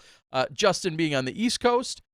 Our next guest, the stud Kevin Jones, coming into us from the Mountain Time Zone. We'll figure out what mountain he's at. He's in Utah or Utah, is in Colorado? I don't know. He's on the slopes. He just said slopes. It says Kevin isn't online at this exact minute, even though it shows he's online. Well, either way, we'll get him. We'll find out where he is, what he's got going on. Of course, a lot of talk about him during this transitional period, moving from 2018 into 2019. He announced a few weeks ago that he would be with Prodigy Dis, but I still have some questions for him, even though I think he made that announcement a couple weeks ago. So He did. I want to thank Justin, like I said, for joining us, and go out. I mean, a lot of people love to just kind of hide behind some misconceptions or assumptions. PDGA board minutes available. PDGA.com has a ton of information. You just have to look for it. One of the number one questions that gets asked is, where do my membership dues go? What are they used for? There's an entire page dedicated to what PDGA membership dues are used for. And to follow that up, PDGA memberships have not had an increase in price in at least 5, 6, maybe a decade now. It's incredibly reasonable. That story today. Until I give you one. I'm sure later. I went to renew my PDGA membership today, and I didn't think anything. I was like, oh, I was looking at tournaments for next year and this and that, and I was like, oh, now's a great time to renew my PDGA membership. I went to renew, typed in my PDGA number, and it said, you're already a member through 2020. Yeah, you are. And I was like, oh, that's right. Past me did present me a huge bonus and registered for like 3 years. Wow. Last year. So I went to renew, and I did not have to because I had smartly done it for about 3 years. Wow. Yeah, I was pretty impressed with myself. And with surprisingly. inflation, I mean, I'm clearly just making bank on that. yeah, you are almost as smart as you don't look. We're calling up Kevin right now. It's telling us that he is not currently online, but it's funny because Skype says he's active. Ooh. So maybe Terry can playing some trickery. Send him a message, or if he wants to call us back. We called him earlier today and did a little testing. He was having a particular audio. Oh, here we go. Here we go. Hopefully we are. See if we get some audio and video earlier tonight. We just got video from him. if he wants to give us a little check, we can hear him. And with that, it looks like we're going to be brought into the chalet of one Kevin Jones. As soon as Johnny clicks the... I'm going to fix his little picture here real quick for everybody. Don't. He's got it fixed. Look at that guy. We got that. He's a pro. Like he models or something. Hey, Kevin, how you doing tonight, buddy? Dude, I'm really good. Terry, how are you? Good. Thank you. It is clearly overdue that you are joining us here on the show for the first time, but we're here every Tuesday night. More often than not, your name comes up as doing well somewhere. I was going to say kicking ass, but doing well somewhere and impressing so many of us over the last year or two. Welcome. How are things going? Actually, thank you, Terry. Everything's going really well for me. I've been traveling around a lot lately. I haven't been playing too much disc golf, but I really feel like I've taken advantage of this winter and traveling. I've had such an awesome winter so far. We're in Colorado right now. And so is it fair to say, you said Colorado earlier, you said you were on the slopes. You strike me as a guy that's willing to go participate in just about every athletic activity that comes across you. Yeah, pretty much, man. I'm definitely on the slopes. I'm the person that jumps all over the place, but really doesn't have a clue what he's doing and is falling all over the place, but falling good. I'm having good falls, very smooth, graceful. So I'm still healthy and everything's good so far. I'm sure your sponsor, after whatever agreement was signed this particular off season, is very happy to hear that. They should be. All right. So it's great to hear that you participating in some off-season activity. Far too often we have younger, newer players that are just so diehard about disc golf they can't get enough of it. They'll travel to warm weather to play. They'll be playing every single weekend they can. But here you are. It sounds like you already have your mind right in that you need an off-season, maybe mentally and physically. Definitely. I mean, this year was extremely long for me. I started at Maricopa, even actually like a couple weeks before that, living out in Arizona with Paul, or not with Paul, but hanging out with Paul Ulibarri a lot and getting some good practice in. So I played disc golf so much this year, and I'm not going to lie, I miss it right now. I haven't played in like 2 weeks, 3 weeks. I am dying to play, but it's nice to have the break. Like, it's completely necessary. So, speaking of dying to play and get out there, but yet having a break, talk about this transition period of moving from discs that you've been throwing primarily, and maybe you could, discs you've been throwing primarily, to now what your bag kind of lineup is going to look like. What are some of the things that you're working on? And I'll ask you the same question I asked Paul Macbeth. How much leeway can we give you before you can't use the I've got a whole new bag excuse? Well, I just have to figure out how to score a different way, and I think I'm really close to it. There's just certain shots that aren't really repeatable. Like a jokery is that we don't have a jokery at Prodigy. You know, we use other things. So I'm going to be using like a PA2 for these extremely long flying but straight putter shots.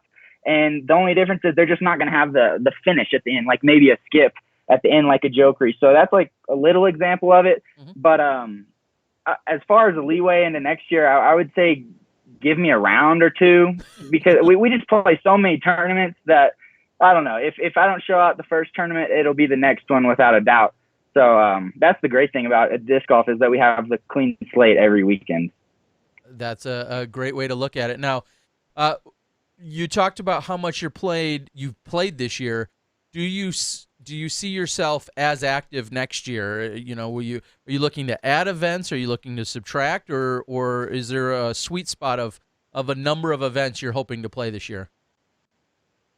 I don't know the exact number that I played this year, but I imagine next year I'll take a few of those B tiers off. You know, maybe 5 tournaments less, but I'll still be getting at it. Because when I'm out there, I don't see any reason not to play when I'm out on the road. Looking back at 2018, and this is the perfect time to do it. You're at the end of the year. You're transitioning sponsorship. When you look back on 2018, what are some of the moments that stand out for you? Well, the first one that comes to my mind is USDGC. That was a really epic moment that came upon me as kind of a surprise, but it was something that I visualized in my head the night before, and then I executed it the next day in that final round up until a few holes left. And so I couldn't be happier about that tournament. Finishing third at the U.S. Open is something to be very proud of. Other tournaments that come to my mind would be like the Beaver State Fling was a big one. I got third there, and that was just like extremely consistent, solid play. I never really did anything crazy. I just played really solid, shot some 7 under rounds, I think, and found myself in third place after making, I think you did video it. You videoed this 60-foot putt on hole 18. I was going to ask you if you still had that video by chance. Is it because I was sticking around after the fact? Is that what happened? Yeah. Like, I definitely remember you were right behind the putt, and I made it, ran back, and ran right by you with your camera, but I never saw the video. No, it must have been one of the, I put out footage from, I put out 2 men's and 2 women's rounds, but I'll have to dig out that specific shot and put it out there. Action. Yeah, a little extra action. That'd be crazy if I could see that shot again, but I understand. And the other thing, so I'm going to interject quickly and say, and I told this story before, and I'm not sure if you heard it at the time, but one of my fondest memories of all of 2018 on the road, which was a very long and extensive road for me as well, was after the Idlewild this year.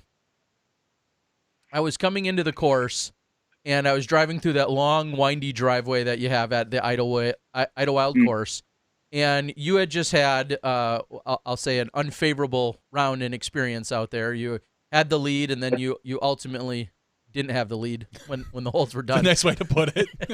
But what had happened, and I told this story right after it happened, and as I was driving down that driveway, there was a long path, and I saw you walking the opposite way. You were walking off of the course or out of the driveway. I was pulling into it to get over to get the rest of the crew, and I saw you, and you were walking towards me while I was in the car. And I had an ounce of awkwardness of like, wow, this guy just suffered, this really just demoralizing round, or he struggled and had his challenges, and he gave away this lead that he had. And I was kind of in my head thinking like, well, yeah, what is this interaction going to be like? As we were just passing each other. This is all going on in my head in a few seconds. And about that time when I got close enough to you, you looked up, I think from maybe your phone, or just looked up, and you looked at me, and just from ear to freaking ear, you just had a smile on your face, and you waved. And I'm not going to lie, like I was thinking earlier today, when I think about all of 2018's moments, I think about the way that you composed yourself. I think about the way you handled that entire event and that day and that round. And then to see you in that interaction, of course, without any words or any conversation, but to see you walking away and off that course with a smile on your face, I can't tell you how much more respect, not that you needed it, but you have all the respect in the world from me as a world-class competitor and just as a stand-up individual. It was awesome. And if you continue anything even remotely like that, obviously it's going to be impossible for people not to be cheering for you.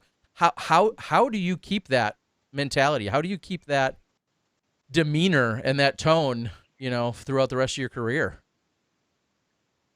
Well, that particular moment, I actually vaguely remember, but that particular moment was that was the first tournament that I had proven myself to the world. I felt like I was in control of that tournament, and it was in my hands to take, and that's what I was so happy about. Which even though it didn't come out the way that I'd hoped, I finished 5th place, but I was able to look at the bright side. I think it was one of my first top 5 finishes in a pro tour, and that moment proved to me that I had the skills that it took to compete at the highest level in disc golf to be one of the best. Wow. How do you harness those negative emotions and replace those with positive anytime you're faced with some of those challenges moving forward? I guess I've just become really good at accepting things in disc golf, because you know how we always have these moments where things don't go our way. When you have a chain out is a great example of something you felt like you did perfect, but it comes right out of the chains and doesn't count. It's just being able. That's like so much of disc golf is who is able to deal with those scenarios more, because we all deal with those scenarios constantly, and sometimes we give in. And like the way I see it is, the person who gives in the least is going to be at the top of that category. And we're all giving up sometimes, but as long as you can just constantly make that decision to just forget about it and look towards the future, it's just a daily decision, and it pays off, definitely. What are some of the things? I mean, obviously that's a really solid, positive mental attitude, but when you're on the course, not necessarily when things are even going bad, when things are maybe going great, what are some of the mind exercises or things that you're thinking about? Is it everything outside of disc golf? Are you thinking about where you're going to dinner that night? Or are you just thinking about your next shot? Are you thinking about the music in your ears? What are some of those things you're thinking about? Yeah, I'd say the music is one of the two things. Music is a big thing for me. I'm able to take myself to another place when I put my headphones in, and it's kind of surreal. And so I really appreciate being able to wear headphones during rounds. It's helped me tremendously. But what was the question again? I forgot. Well, just what are some of the things you're thinking about? And you say music is a distraction or an aid. Is there anything else? I mean, do you like to be jovial or interacting with either your card mates or friends or fans, or what are some of the other things you do or don't like to do during that round? I remember now, and it's the two things are music and then trusting in my abilities. And that is very cliche, but I am beyond confident that I'm able to do not every shot in the world, but there are certain shots, such as like a 300-foot putter shot that's straight, certain things like that I will be able to do it the next time. And so having that utmost confidence is extremely powerful. And I think that's why Paul's as good as he is. I think that's why Ricky's as good as he is. I think that's why Eagle's as good as he is, because they just have these shots that are so like recognized by their muscle memory that they don't think about it, and it's literally they're just zipping the disc to the basket. Paige Pierce with her putters is a good example. She can, from 180 to 220 feet maybe, she can throw that judge, and it's just beelines right at the basket, and that's just muscle memory. So trusting in that is a big deal. So what is it that are you listening to? Is it something that's hype or something that's maybe chill? What is it that you're listening to usually when you're out on the course? I usually go hype, chill, funky, or groovy. Those are the words that I'd use. All right, how about some specifics? Anything you want to throw out? Yeah, like for the dubstep, the hype, it'd be like Excision or Zomboy. For the chill stuff, maybe Illenium or Goldfish. And then like there's like funky stuff like Grizz and Big Gigantic as well that are like I just like, if I'm not feeling one tempo, I'll switch it up and go to a different tempo during the round, and it honestly takes me to a different mindset. So I've never felt so old. Yeah, that you didn't recognize that. Not a single band name. Not normally the style I listen to, and it's just funny. Like, I'm sure a lot of the people on the board or people that are listening, they're like, "Oh man, that's my favorite. I love listening to that as well." And I hope so, but we'll see. Well, I think. Do you? Speaking of the music and stuff, do you listen to Spotify usually? Correct? Is that kind of your streaming of choice? Do you have yourself a Spotify playlist? Do you share that with other people? Go-to. I do have a Spotify with I've got some followers on there that it hasn't been updated in a while, but I plan on updating it pretty soon, actually. Because that's one of the things that you are. I mean, it's almost like a signature for you is those little AirPods. I mean, yeah. I love mine. I'm normally listening to podcasts and stuff, but every time we see you on the course, you are bopping your head. I have to ask silly questions like, do you have two pair? Because sometimes rounds go longer than 3 hours. Do you take them out and recharge them? How do you make sure that they stay, that you're going to be able to have them when you need them most?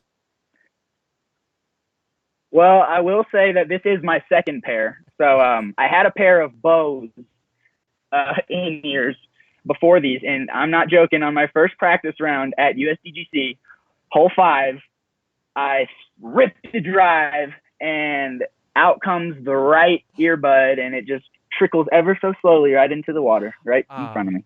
Oh, those Bose ones are expensive too. Oh. Not Kevin Jones Prodigy expensive though.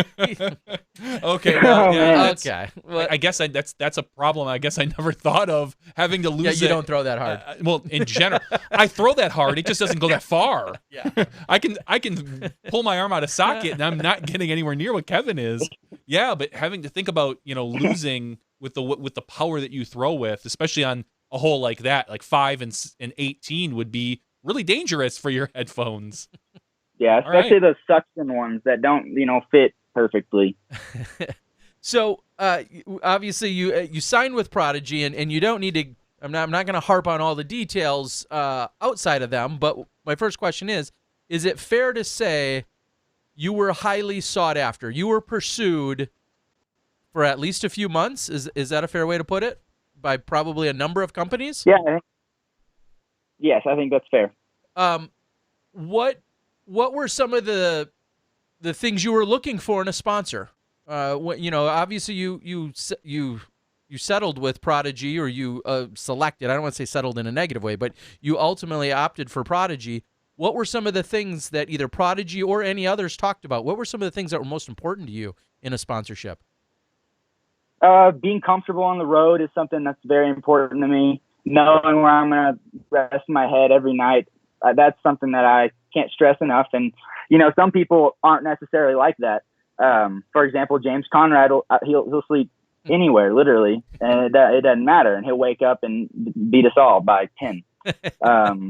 But that's something that's really important. So through Cavalier Sports and Entertainment, actually, not necessarily kind of through Prodigy, but actually through Cavalier Sports and Entertainment, who's going to be putting out a lot of media content next year, provided that RV for me. Ah, okay. Awesome. And I was going to talk the living situation for next year. So, right. I was going to talk about the media a little bit, because you came out with, or Prodigy came out with the teaser video for you that, hands down, I think was the best of the off season. I think it looked the most professional. It was, for anyone in the know, it wasn't necessarily the biggest surprise, but ultimately it looked phenomenal. It was hands down the best. Do you plan on working with, and was that them or was that a different company? That was Prodigy that hired an outside source to do that for them. But it's somebody that they could work closely with, and I expect to see a lot more just like it. It was awesome, and it was fun to make too. It didn't seem like it was going to turn out to be like something amazing. I was just walking around pretending like I was looking at some frisbees, and next thing you know, it's a sweet teaser. So yeah, you did an awesome job. Yeah, hands down. If we can expect to see more things like that from Prodigy and the other media companies that are working with you, I think we're in for a great year or 2 or 3 coming up. So, So let's speak a little bit about 2019. Yeah, you talk about accommodations and travel. When you're looking at lining up the events, you seem like the kind of guy that says, "Where's the best player? Put me on that list. I want to go challenge them." What are some of the events that are on your radar? I mean, are they all obvious, so to speak?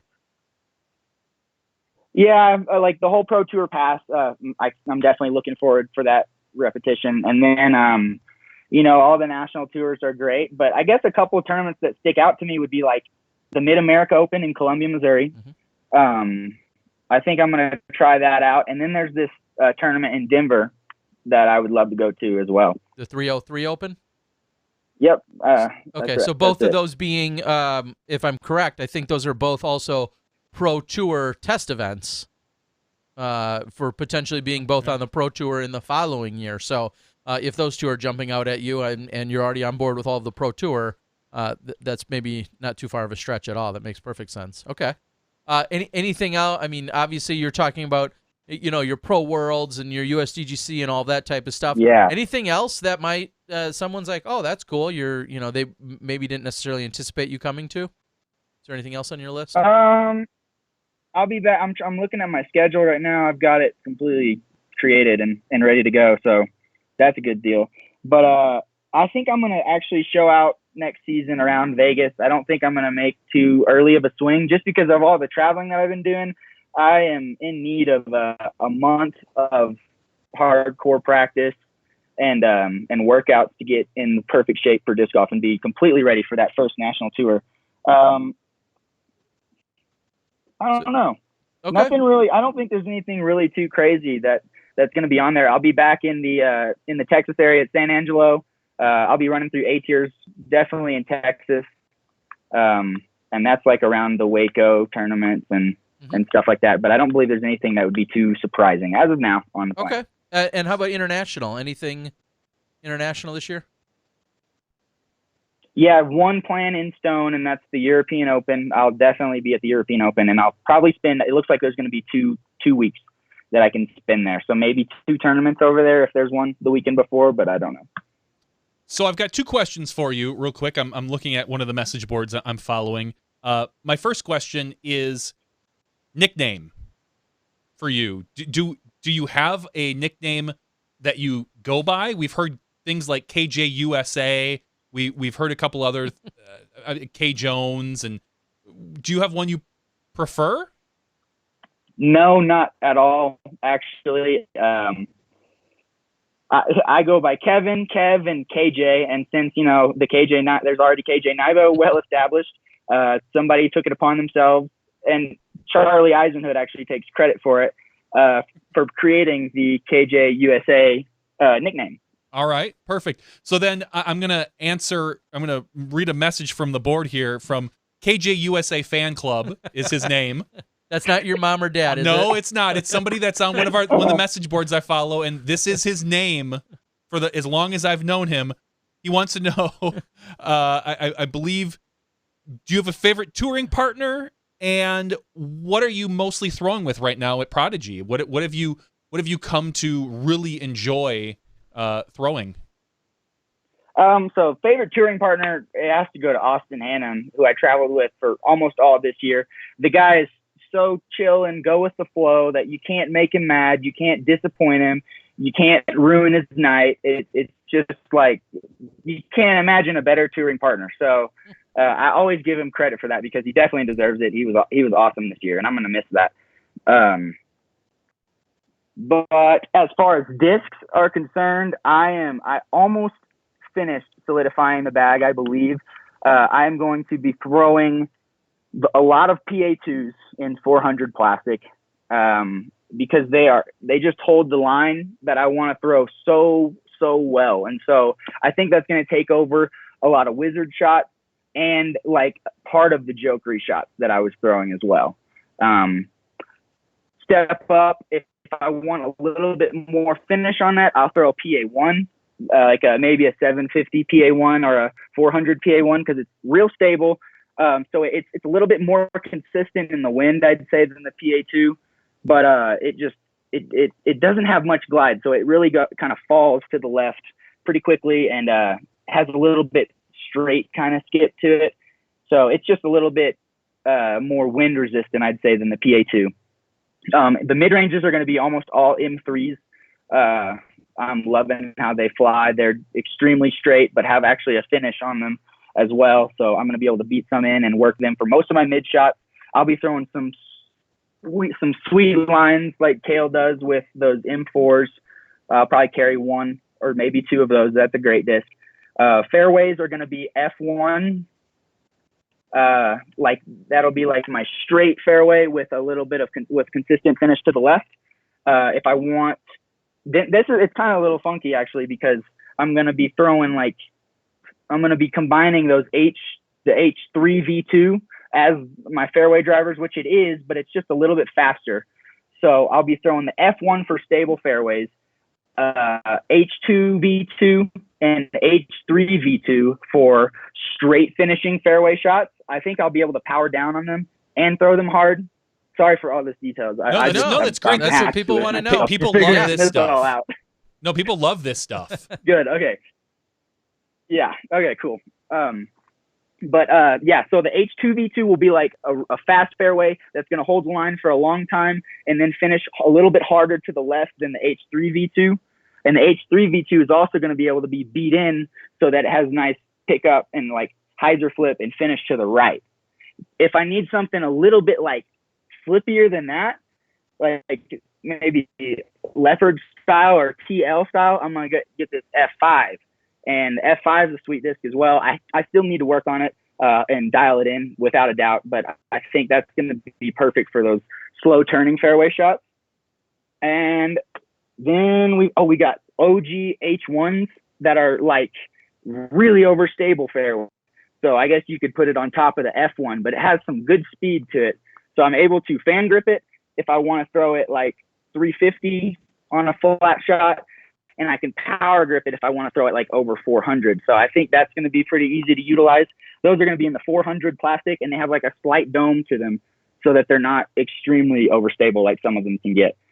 And then to top that one off, I'll actually have a 750 H1 that's going to be a meat hook, and that'll be like the big daddy of those fairway drivers. And then working into drivers is going to be, I think, really simple.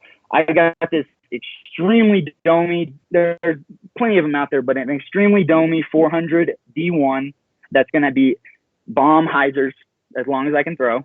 I have a flat D1 in 400 maybe S maybe plastic that's like perfect for just like power shots with a lot of control and a lot of distance.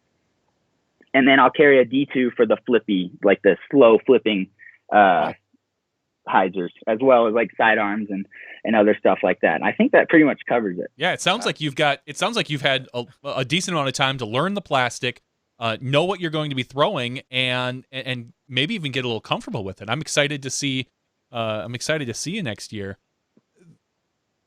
Do you have? I asked the same question to Paul Macbeth.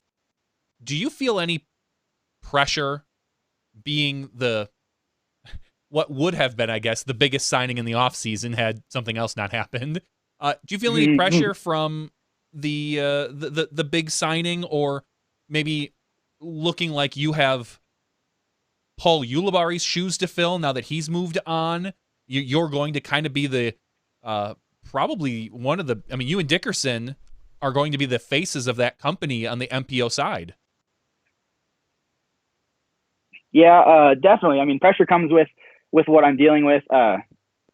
It's just kind of crazy. I think one thing that'll help me is having an extremely competitive team to keep pushing me and to compete with, because people like Seppo oh my goodness. Seppo is so much fun to compete with, and he keeps me on my toes. He makes me compete at my highest every time I'm playing against him. So competitive aspects like that are going to help me a lot. But definitely there's pressure, and all I can do is do the exact same thing that I've done, when there was pressure at USDGC or when there was pressure at any other tournament, is just trust in my confidence, put in my headphones, and have fun. So when you were out there testing out plastics, and you said one of the most important components to your sponsorship decision came down to helping with travel and everything else, were you testing out other plastics, and how important were the plastics and the actual disc compared to maybe, as opposed to like the benefits? The benefits or the culture within any given company. Compare and contrast some of the things that maybe you experienced versus what you ultimately signed on with. It's just like it's like each company has its own perks with their discs, like if you go Innova, you get to mash on the Destroyer, and then you get, their ABR. And if you go Prodigy, I'm getting to throw the A2, the H3V2, which is an incredible disc. And if I'd have went Discraft, I was, for a minute, I was thinking I was going to go Discraft. And I got extremely excited about being able to throw a Zone, which, by the way, is going to be the best disc ever in a couple years. But the Zone, and then a couple Buzz, and then the Comet. Just each company has its own excitements in it. But it's nice with Prodigy that I'm extremely confident in all aspects, like their putters, their mids, and their drivers, and I just feel pretty confident with it all. So that's a good feeling. Yeah, I can see if you felt like you got to a point when you were testing out these plastics and you're like, well, these guys have everything that are suited for me, and this definitely fills the bag. Then there's that comfort that just comes with that as well. We're seeing different shifts. I mean, this season, or off season, if we want to call it that, has been so volatile. I mean, just players going all over the place. Of course, we just mentioned Paul Ulibarri, who's been one of the staples over at Prodigy from day one, signing on way back when they originally created the team. What does that all mean to you as not only a disc golf, a highly sought after player, but also as a fan and a person within the sport? What is all this off season and signing talk? What does that mean for you? It's so cool, man. I'm just so happy that I'm in disc golf at the right time. Next year is going to be absolutely bonkers. Right at Vegas, I don't know, maybe even wintertime. If Paul goes to wintertime, he'll spark so much interest at that tournament by people wanting to see him toss around this disc craft. Mm-hmm. It's the same with all these other players too, though. There's hype generated. If I was a spectator, and I had the money, I'd buy a ticket and get to Vegas and just check out this awesome action. And maybe Memorial too, if you can get some sick days. Like, come on, this is going to be crazy. Well, and now you just touched on something. You said, you're fortunate to be where you are. I mean, have you thought about, ever even concerned yourself about where disc golf is now as opposed to maybe 10 years ago? I mean, if you were an up and coming doing what you're doing today, but you were doing it 10 years ago, the landscape was totally different. Do you know anything about the olden days, as some would call it? Anything to compare it to? Definitely around 2009 was when I was starting to heavily get into disc golf. So that's about 10 years ago. And I definitely have seen the incredible change that we've all kind of not noticed. But now, with all the content that's out on YouTube, if I was a kid back then and there was all this Jomez coming out, it'd be way different, I feel like, because, back then we get worlds and maybe, I don't know, it wasn't that many tournaments, it seemed like. And it'd just be way different being a kid right now, being able to, let's watch this Pro Tour event this weekend. I'm going to root for my player. So it's really cool. Following that point up, who are some of the people that you either watched or looked up to or found online or would try and get to a course to follow? Who were some of those people that you aspired to either be or someday play against or beat? Yeah, like I have to put Nico out there first. Nico LaCastro was I don't know why, but the fire in him, I guess it was because I kind of felt like I related to him because I felt that anger that he expressed on the course, I guess. And I looked up to him like nobody's business. He was a big like influence in my game for sure. Devin Owens is also an awesome dude that I got to see way back in the day play, and he was like my local guy, so I was always rooting for him at any big tournament there was. I remember rooting for him at Worlds and stuff way back in the day. But Paul Ulibarri has to be on that list too, because actually back at a tournament in like 2011, Paul was playing in the open division and there was a final 9, and I asked him if I could be his caddy because I was like this 13-year-old kid that knew him because he's on YouTube and he's a professional disc golfer, and he let me caddy for him, and that was that. And then like 5 years later, I tell him that, and he's like, "No way, dude! Like you were that little kid, like." That crazy. Sounded just like him, by the way. That's the best Yuli impression I may have ever heard. Thank you. So what has that been like, knowing, and you just mentioned, of course, so many of our staples that have now been around a little bit longer. What is that like as a guy that was aspiring to them? Now you're every bit their competitor, and on any given weekend you're passing all of those guys. What is that like as you've transitioned from a fan or fanboy into an outright contender every weekend? Yeah, it's just like, I guess, a mindset change. Understand, because like the first half year of tournaments probably on tour, when I started touring, it was like, oh gosh, I'm playing with Paul Ulibarri, I'm playing with Drew Gibson. These guys, like, they're gonna shoot good. Like, and you have to take yourself out of that mindset and trust that you can actually shoot better than they can. And it just kind of starts there. And then you work your way to people like Paul and Ricky, the people who are making every putt within 60 feet and like never giving you an inch. And it's just like a daily battle pretty much. Well, and it's crazy that you mentioned a moment ago about, this influence or admiring or aspiring and looking up to like a Nico. And then yet we see you with a very different mindset. And we talked about that kind of as we opened the conversation about how you find a certain peace of mind, how you stay relaxed, how you stay calm, your mindset and your positive mental energy. And then I look at a Nico who's, as you say, fiery and wears his heart on his sleeve and all those things. It almost feels like maybe you took what he did and channeled it quite differently. Is that a fair way to put it? Because for you to look up to him, but yet it seems like you guys approach the game so very differently. Yeah, I mean, I guess it's just like maybe everything that Nico's saying out loud is going on in my head. Like we're all kind of dealing with those, and we all deal with them in different ways. And I'm lucky. Like, I grew up with an extremely good role model of a father, and he was like the head coach of our high school football team, and he taught me how to act in certain situations, and so I definitely give some of the credit to him for that. Okay. So you're one of those. You're a football coach's son. Okay. One of those. KJ USA. It's all coming together now. So go ahead and what does bother you? And I know you're trying to probably block them all out, or you're never trying to focus, but what are types of either behaviors or things, natural or unnatural distractions? What are types, maybe not distractions even the right word, but what are some of the things that might get you a little bit irritated or think about on the course that you try to block out or avoid? I would say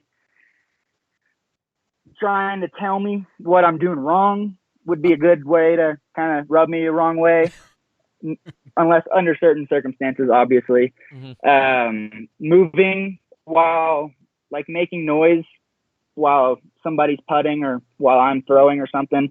And then just negativity, like people that I guess like think the course is out to get them or something like that. It's just like kind of annoying to me. And the last thing would be extremely slow disc golf. Yeah, that's everybody's bane, I think, is the slow disc golf. Nobody loves it. So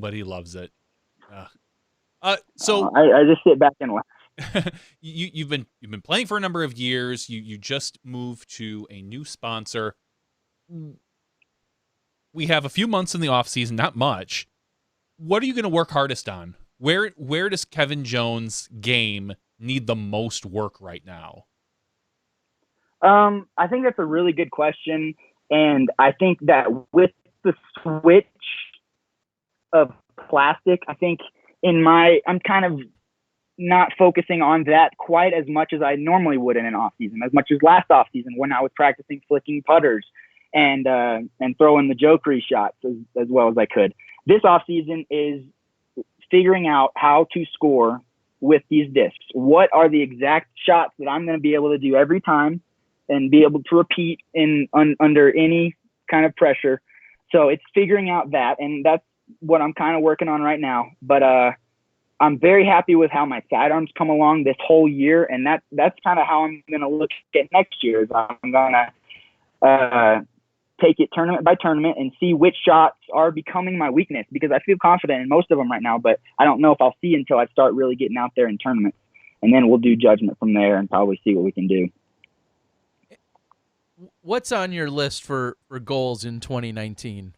Whether it's events won, amount of tournaments played, or particular finishes, amount of tournaments won. Yeah, whatever the case might be. What are some of the goals for you for 2019?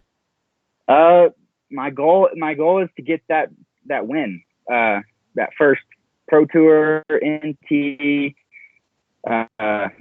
any kind of big win is my first goal, and I'm going to start from there. I don't have any necessarily any crazy goals. I'm going to do it one at a time, just as I did this year. and see where it takes me.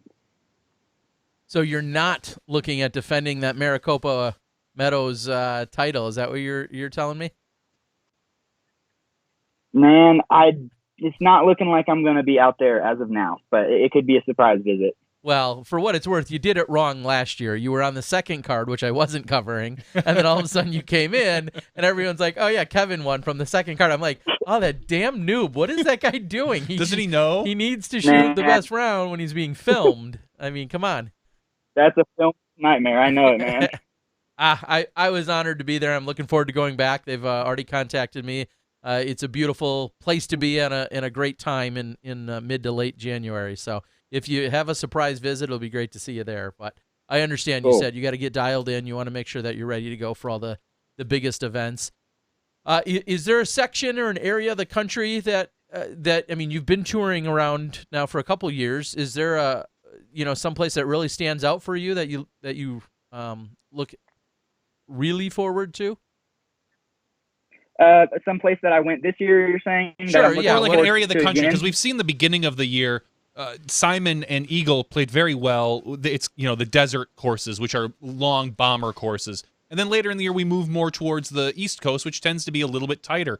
Is there an area or a time of year that you really enjoy or look forward to, or even just topography or anything, any of the things you? Yeah, let's go with the Beaver State Fling, because I believe that course is extremely unique in the fact of it's not necessarily a bomber's course, but it has all these very hard to birdie par threes that I just find so much fun. And it's just kind of like a different style golf for me, because the first goal is to get as close as you, I guess that's always the goal, but you really want to focus on getting as close as you can to the basket, because if you're not close to the basket, then you're probably going to find yourself taking a bogey. And it's just a lot of pressure on that tee shot, I guess, is what I like. I was just going to say, I think the first goal is to hit the fairway there, because then you're always punished if you don't, right? And then obviously, if that goes well, getting close to the basket hopefully follows, but you need to hit the fairways out there, because otherwise you may use an extra stroke just to get yourself back in center. Exactly, and that's why I think it's so much fun. It takes a really good tee shot to get like a birdie putt, and then you have to execute that putt under pressure. Another place that I'm looking forward to is Jonesboro, though, because I always say it's my favorite course of the whole year, and it's not because it's in Arkansas. It's literally like 5 hours from my house, but the course is so awesome, and I just have a lot of fun out there. Yeah, and maybe you can elaborate on it. I think of all the things that make that course awesome now that I've been there for 2 years. But for anyone that maybe isn't familiar for whatever reason, we didn't need a hole-by-hole rundown, but tell everybody what elements are on that course that you like so much. I just think it challenges the top level of disc golf very, very well. It has extremely, not crazy long, but long shots, 450 plus needed shots that also have to have late control, which is cool. You can't be skipping off hard left or you're going to get out of position to score. You have to have a lot of late flight control in your fast discs. And so I think that's kind of futuristic in disc golf. I think there's going to be, as the time goes on, there's going to be more and more people crushing like Geisinger and Wiggins. And I think it's going to be like the norm in the top of disc golf, is we're going to have courses kind of like that challenge those very long but accurate drives, and then some fun technical up shots. And then, they have the island hole, like some island holes stuck in there as well. It's just fun. Yeah, there's length, there's hills, there's water, there's an island hole, there's par 3s, 4s, and 5s. There may or may not be snakes or bugs. It could be snowing and 30 degrees, or it could be 75 and sunny. And I don't mean any of that in a negative way. That course and that event have offered literally everything in the 2 years we've been there on the Pro Tour. Yeah, I agree. It's always offering its own unique difficulty. Yeah. So you did mention though touring this year in your plan. Are you touring with anyone? And if not, are you taking applications? How does that process work? As of now, I don't know. As of now, I don't know. But if I do, it would probably be with somebody like Seppo. Okay. And not to get all up in their business, Austin and maybe Kat are they venturing in their own touring plans? Is that how that is unfolding? Maybe, you know. I've heard rumors of a possible RV, but that's as far as I know. Okay, we'll have to hunt them down and get all the secrets. Get all the little details. What secrets can you tell us? I mean, what else do you know? Yeah, let's spill some beans. This is open-ended. It's the end of the year. We know nobody's listening. Nobody's listening. It's just Smashbox. We know that. So just tell us all the secrets you know. That's one of the jobs when you come on the show is we ask for exclusives. So I think we got an exclusive in the bag with Kevin Jones a minute ago, but tell us something that we don't, that everyone doesn't already know. Oh, okay. So everybody knows Ricky Wysocki's switching companies, right? Yep. Mm-hmm. He's actually going to Salient Disc. Wow. Who knew? That is the good insider info. Yes. I hear they are revamping. Don't tell anybody yet. And he's playing exclusively on the American Disc Golf Tour next year, I heard. Yeah? Is that exclusively. True? What is... So I'm going to circle back around to your music for a second as we're talking about weird things. Sure. What's the most what is the most recognizable thing on your playlist? Something that everyone would be like, "Oh yeah, I know that song." Is it, Call Me Maybe, something by Whitney Houston? Mbop. Yeah, Mbop. We got some Dude, I'm looking currently and hang on, I'm getting somewhere. No, that's still not mainstream. Like, he's like, John, you're old. You'll never know. I was gonna say an Odessa song, but have you heard of Odessa? Odessa? I've heard. Or Odessa, maybe. I've heard the name. I could not tell you the genre of the music. Wow. Yeah, it's actually good. It's very good. It's like very ambient. Live made a lot of violins, and it has some EDM like build ups and drops in it too. So check it out. I will. Okay. I've got some homework. Yeah.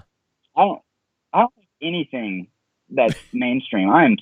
No, don't be sorry. No, if that's what you love. I mean, I always joke that when I was your age, so to speak, I was going to all these indie shows and it wasn't EDM, it was rock bands and stuff of the Midwest, and some of them became really big and some of them vanished and you never hear of them again. And it's, that's the age you are. Are you going to any concerts? Are you excited for anything coming up? I mean, you're going to be touring the country. What, you're a young guy. What are you going to be filling your time with when you're not golfing? Yeah. So concerts are kind of like it's a weekend by weekend thing. When I'm going into Portland, Oregon or something, I might check a couple weeks before, see if there's any concerts going on. But I usually don't know until pretty close to the event or close to the time. And festivals are also a lot of fun. I really enjoy it. Me and a couple other friends like Corey from Central Coast and James Conrad went to a festival on our way home from Florida. And we went into New Orleans for Voodoo Fest, and we had an absolute blast. But I don't think those are so hard to fit in touring season. It's just, and it's not really smart either, I would say. Well, it depends on your activities. And this did come up earlier, and it looks like one of our viewers, Mike, on the board, had something that I was going to touch on when we're talking about music and your earbuds and such. I don't think it's ever going to happen. I know it's been highly debated throughout the years. It should never happen. But let's just take it to La La Land for just a moment and say earbuds and music, I'll just say any form of earbuds or headphones or music, is banned during play, not allowed. A, how do you feel about it? And B, what do you think you would do to I don't know, occupy yourself or to do whatever you need to do to replace that? I'd probably just do what AJ does and probably sing a lot and do a lot of air drums and air guitar. And I don't know. I really hope that's something that we don't come to, but also at the same time, I would be fine with dealing with that rule. It wouldn't really bother me all that much because I completely understand the you're walking down the fairway and your buddy's behind you on your car and he's like, "Hey Kevin," like blah blah blah, and you don't hear him, and it's just, or maybe that you're taking score and you get asked your score and you don't hear because you're sitting there jamming. I understand that, and so I focus on like being available to talk, being like getting the score in, obviously, and yeah, those are just little things to focus on, I think, while you are wearing headphones, because it's still important to have that like sense of a good card mate. Okay, now if you, a little bit more philosophical, if you could change or alter any particular rule or stance or anything within the PDGA, maybe there's something you just flat out don't care for or you'd love to see changed, anything, what would that be? Nothing like too serious, I would say, but I would like to see run-ups being taken away after a tee shot. Ah, okay. Help eliminate some foot fault calling and just take that particular aspect out of the game so that it is much more that eliminate the foot fault call and add another element to the game, like how good your standstill, you know? Wow. Yeah, so you and just to play again, making up an example, you talk about Beaver State Fling. You talk about we'll just play pretend and pick the 900-foot hole. You hit first tree available. You're 50 feet off of the tee with 850 feet to go. You would love to see just standstill approaches from there on out. Does that sound biased for someone who throws like 500 feet? Yeah, if you think it would benefit me, it might benefit me. I kind of am with you, but do you think so? Okay. I'm just wondering.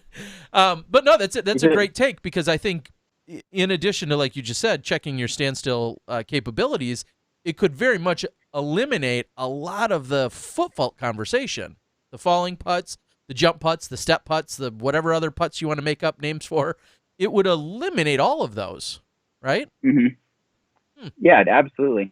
It would kind of, you'd have to have a weird rule, because then I guess, would you be able to follow through on your shot and like finish in front of your mini? I don't know. Like, I think it would be kind of crazy element. It definitely makes disc golf a little bit like harder, I think, especially, and it would reward different skills such as a standstill flick.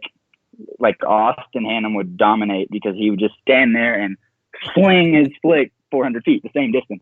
Yeah, exactly. Yeah, it definitely. I can agree with that. It would put way more emphasis on someone with a solid forehand, especially a standstill one. And I think it would actually change the courses, because we're seeing all these courses get pumped out to these massive par fives where it requires 2 run-ups.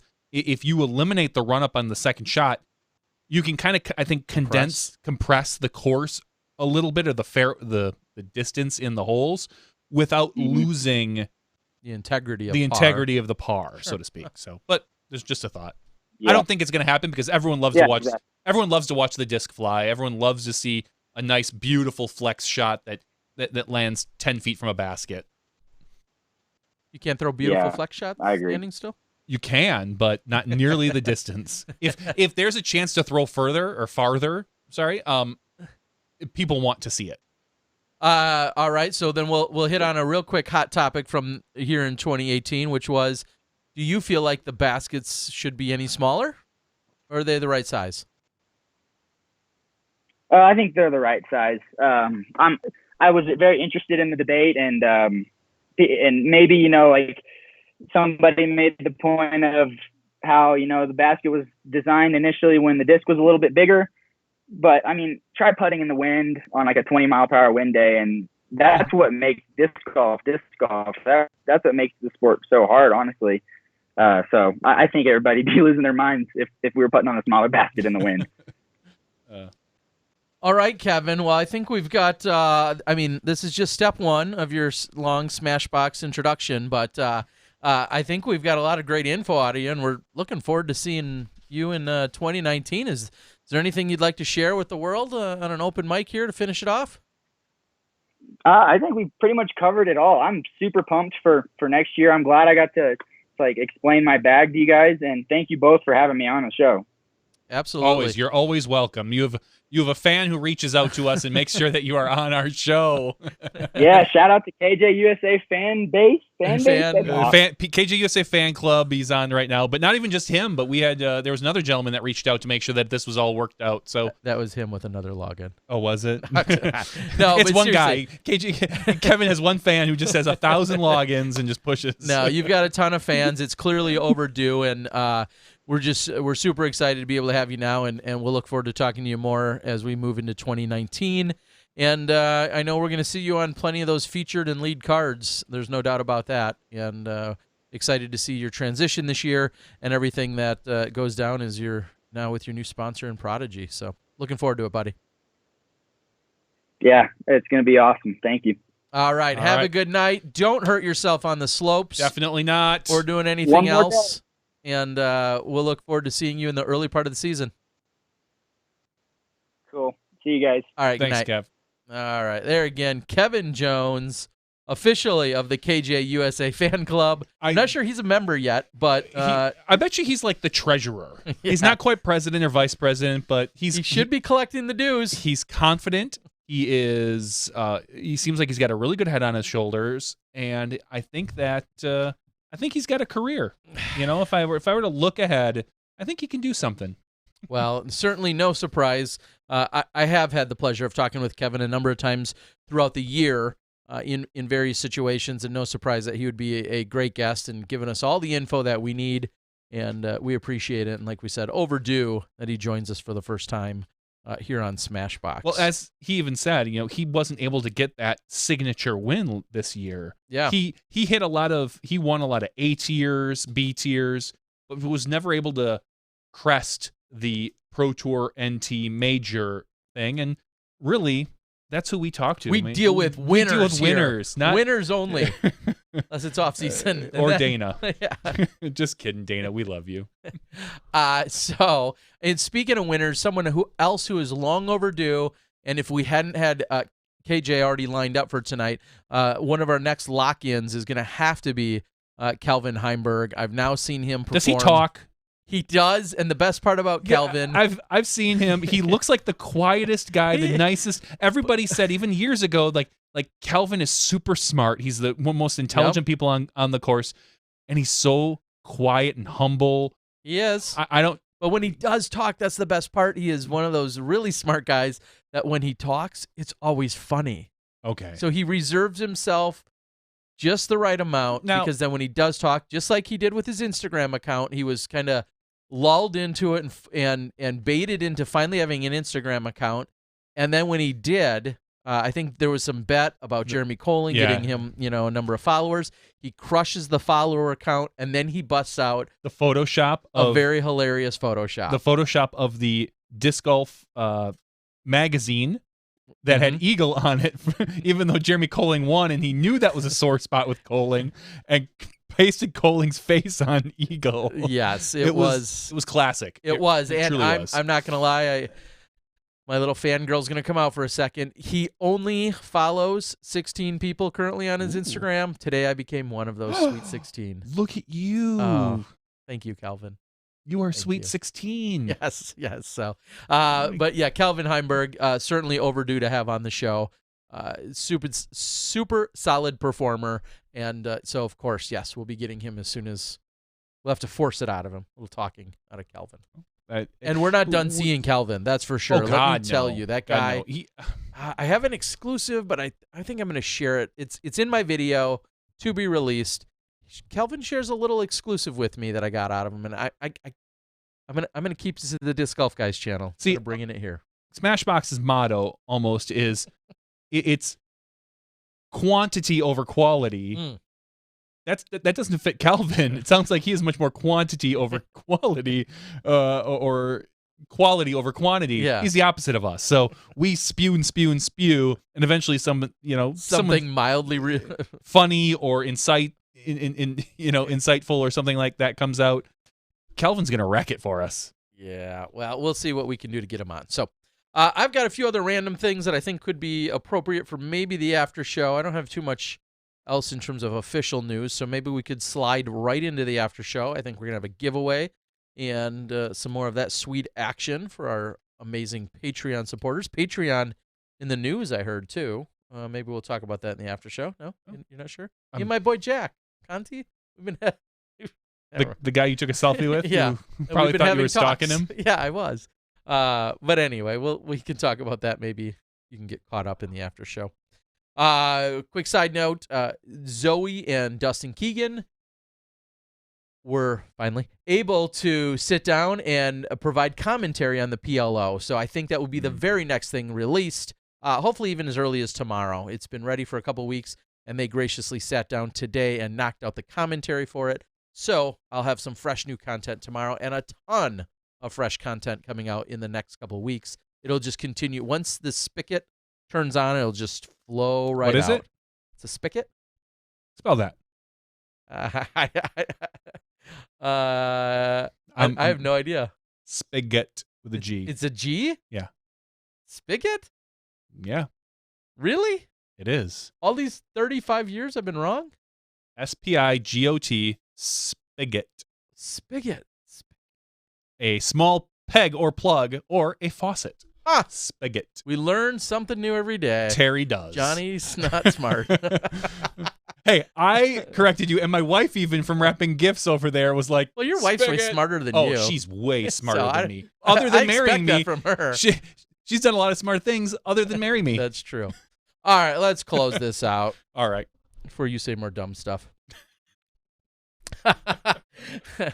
All right. I would like to thank, of course, Dynamite Dana Vici for giving us his quick recap on 2018's performances. Also want to thank Justin Menickelli from the PDGA Board of Directors, our president, in fact, giving us his take on some of the new rules that we're going to see as we continue to look to more PDGA board members for more information in 2019. Excited to partner up with them and talk to them more. And then, of course, KJ USA, Kevin Jones, graciously giving us his time and insights into not only his 2018 season, but what we're going to see in 2019 and what discs we will find in his bag with his new sponsor and Prodigy Discs. For Johnny V and myself, Terry Miller, the Disc Golf Guy, will be around for the after show. We've got some discs and other things to give away and some non-disc golf topics to cover. We'll see you then. You step inside the Smashbox. Thank you to our $2 and above patrons. Your name is listed below in the credits. If you are interested in being listed as a producer in the SmashBoxxTV credits and supporting this and other fine podcasts, please visit patreon.com/SmashBoxxTV.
Hello, everyone, and welcome to the SmashBoxxTV After Show, where we turn on the spigot of information and great knowledge. Dude, don't be racist, all right? Whatever you're talking about.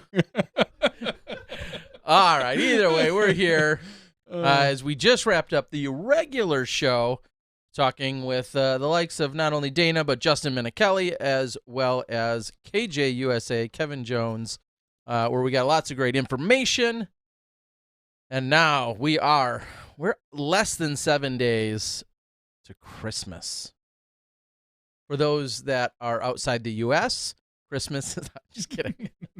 Krampus for you people in the Northern Europe area. Either way, we are here, and as always, we invite you to tag along with the YouTube chat board. That's where we'll get most of our information and ideas from for our after show topics and answer any questions that you might have.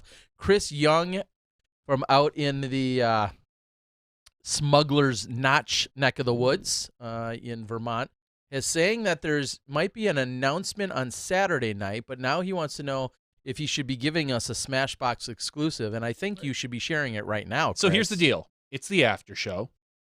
The podcast doesn't go out until Saturday. Oh, still? Doesn't it go out? No, it goes earlier? out Saturday. Oh, okay. The normal show goes out tomorrow morning. The after show goes out Saturday. It's not like anyone could watch us on YouTube tomorrow. Yeah, they wouldn't do that. Speaking of YouTube, I'm out of YouTube jail. I know. I heard. I'm so excited for those that don't know. YouTube sent me a note, and I think we talked about it a few months ago, so I'll keep it short, but YouTube sent me a note about almost exactly 3 months ago and said, hey, you've got duplicate content out there. Because you were putting the exact same video on your page as the Pro Tour page for the FPO stuff, because obviously Steve wanted a copy on his page and you wanted a copy for monetization, and YouTube looked at that and said, Yeah, so they run their little stupid robot things against me, and they found that. And I did not, in no way was I maliciously attempting to circumvent anything. I just didn't realize the severity or the significance of what I was doing in that sense. And so they came after me, and they said, oh, yeah, hey, we see you make a few dollars a month on YouTube. We're going to cut those few dollars off, and you're going to have to deal with it. So then I had to go back and spend counted hours, lots of them, changing up the video so that it was different. So all 48 women's videos I put out this year that went to both the Pro Tour and my channel, I had to go in and slightly adjust all 48 of them on my channel, then reapply to YouTube after a 30-day wait period. Well, I did that on the 31st day. I reapplied, and then they just don't contact you or do anything for a couple months. Oh, they got better things to do, Terry. Because their robots are out busy making robot babies or something and not getting back to me. And all of a sudden, out of nowhere, the other day, they said, hey, guess what? We looked at your channel again, and you are now going to get a couple dollars a month from us again. So I'm ecstatic. And thanks, YouTube. Anyway, I'm out of YouTube jail. My channel is. Yeah, isn't that crazy? I'm honestly, I'm very happy for you. I think it's, every... So it's going to be a happy Christmas for the kids. Yes. As my account, I just checked it the other day. It said, oh, in the last week, you've made $9. I'm like, hell yeah. Stocking stuffers for all. Still coal, but they will get stuffed with at least you can coal. afford coal now, which is great. You don't have to steal it like you used to. Exactly. Clean coal. I'm a big fan of clean coal. All right. We won't go there. So Chris Young is saying Disc Golf Vermont is going to be live. Sounds like it is a website dedicated to disc golf in Vermont. Wow. You're really painting yourself in a corner there, Chris. With discgolfvermont.com. I mean, it's hard to expand from there. What happens if you move over to Connecticut? Yeah, You're out of luck.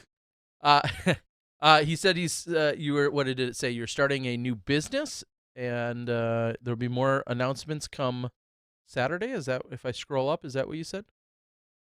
Well, I hope so. I think we need more disc golf businesses. All right. So asked on the board was, he said, launching my own disc golf business on Saturday, so stay tuned.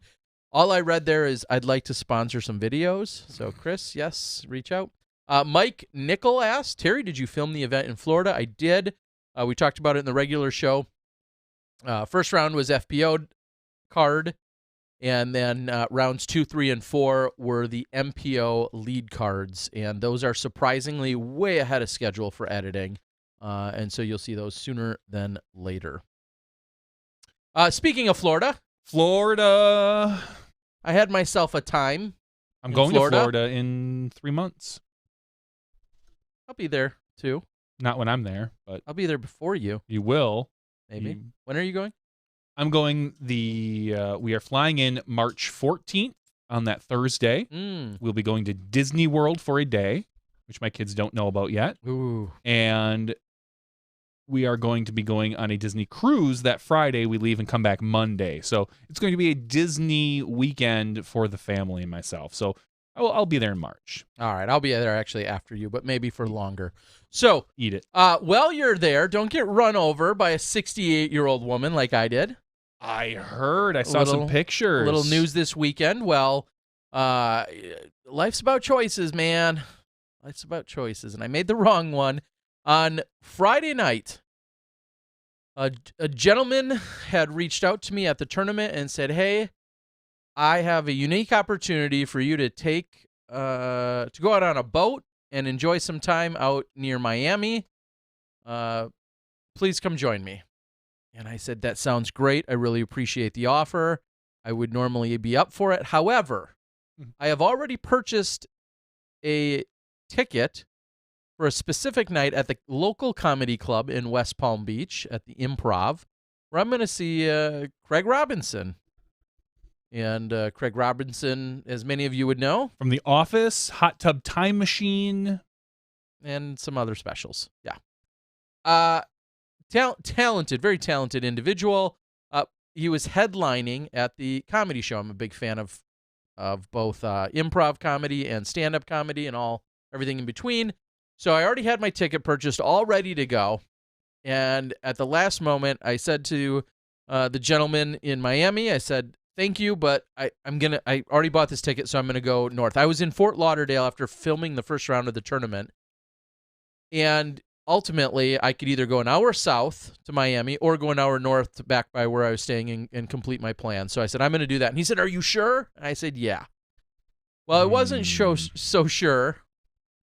20 minutes later, when a 68-year-old in a 2018 Acadia, maybe? It wasn't an Arcadia. It was some GMC, maybe it was, plowed right into the back of my car. Plowed right into the back of my car. Ouch. Now, the story you told me was there was someone following her, and she was driving erratically, and it appears as if she was having some sort of low blood sugar, possibly diabetic, having an issue, and I guess, ultimately smashed into the back of your rental car, of which you did not get the insurance The for. additional insurance, no. The additional insurance. You have insurance. So how did that get handled? What happened? It is an Acadia. Okay, I was right. Acadia. Okay, cool. So what had happened is I was at a stoplight, not on my phone, not doing anything, but just hanging out at a stoplight on a relatively large street, road, and the lady next to me, who was in some Lexus SUV of sorts, was also stopped, and the Conjito was her name.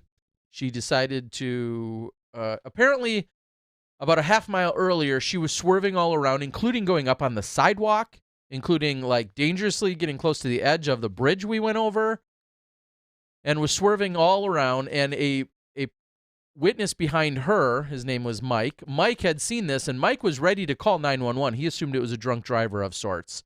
Well, within a half mile of him noticing all of this is when she got to the stoplight, where she plowed into the back of the SUV next to me and then into the back of my car, which kind of barely kissed off her car and then also right into the back of mine. And I just remember thinking, like, literally WTF is what the longer version of that. And I got out of the car, took off my seatbelt, got out of the car, went behind us, and there was this lady just sitting there in this SUV, and she was clearly dazed and confused. Mm-hmm. And she was like trying to like drive. She almost then like ran me over. She had her hand on the shifter, and she was like ready just to keep driving. We're like, no, stop! Like, stop! She would have had to go through. She couldn't even fit because our two cars were in her way. Plus, there was all of the debris from smashing into us, and she was ready just to keep driving. We had to all tell her to stop. So at one point, when this other gentleman reached in and took the keys out of her car so that she couldn't go anywhere. Oh. So they basically kidnapped her.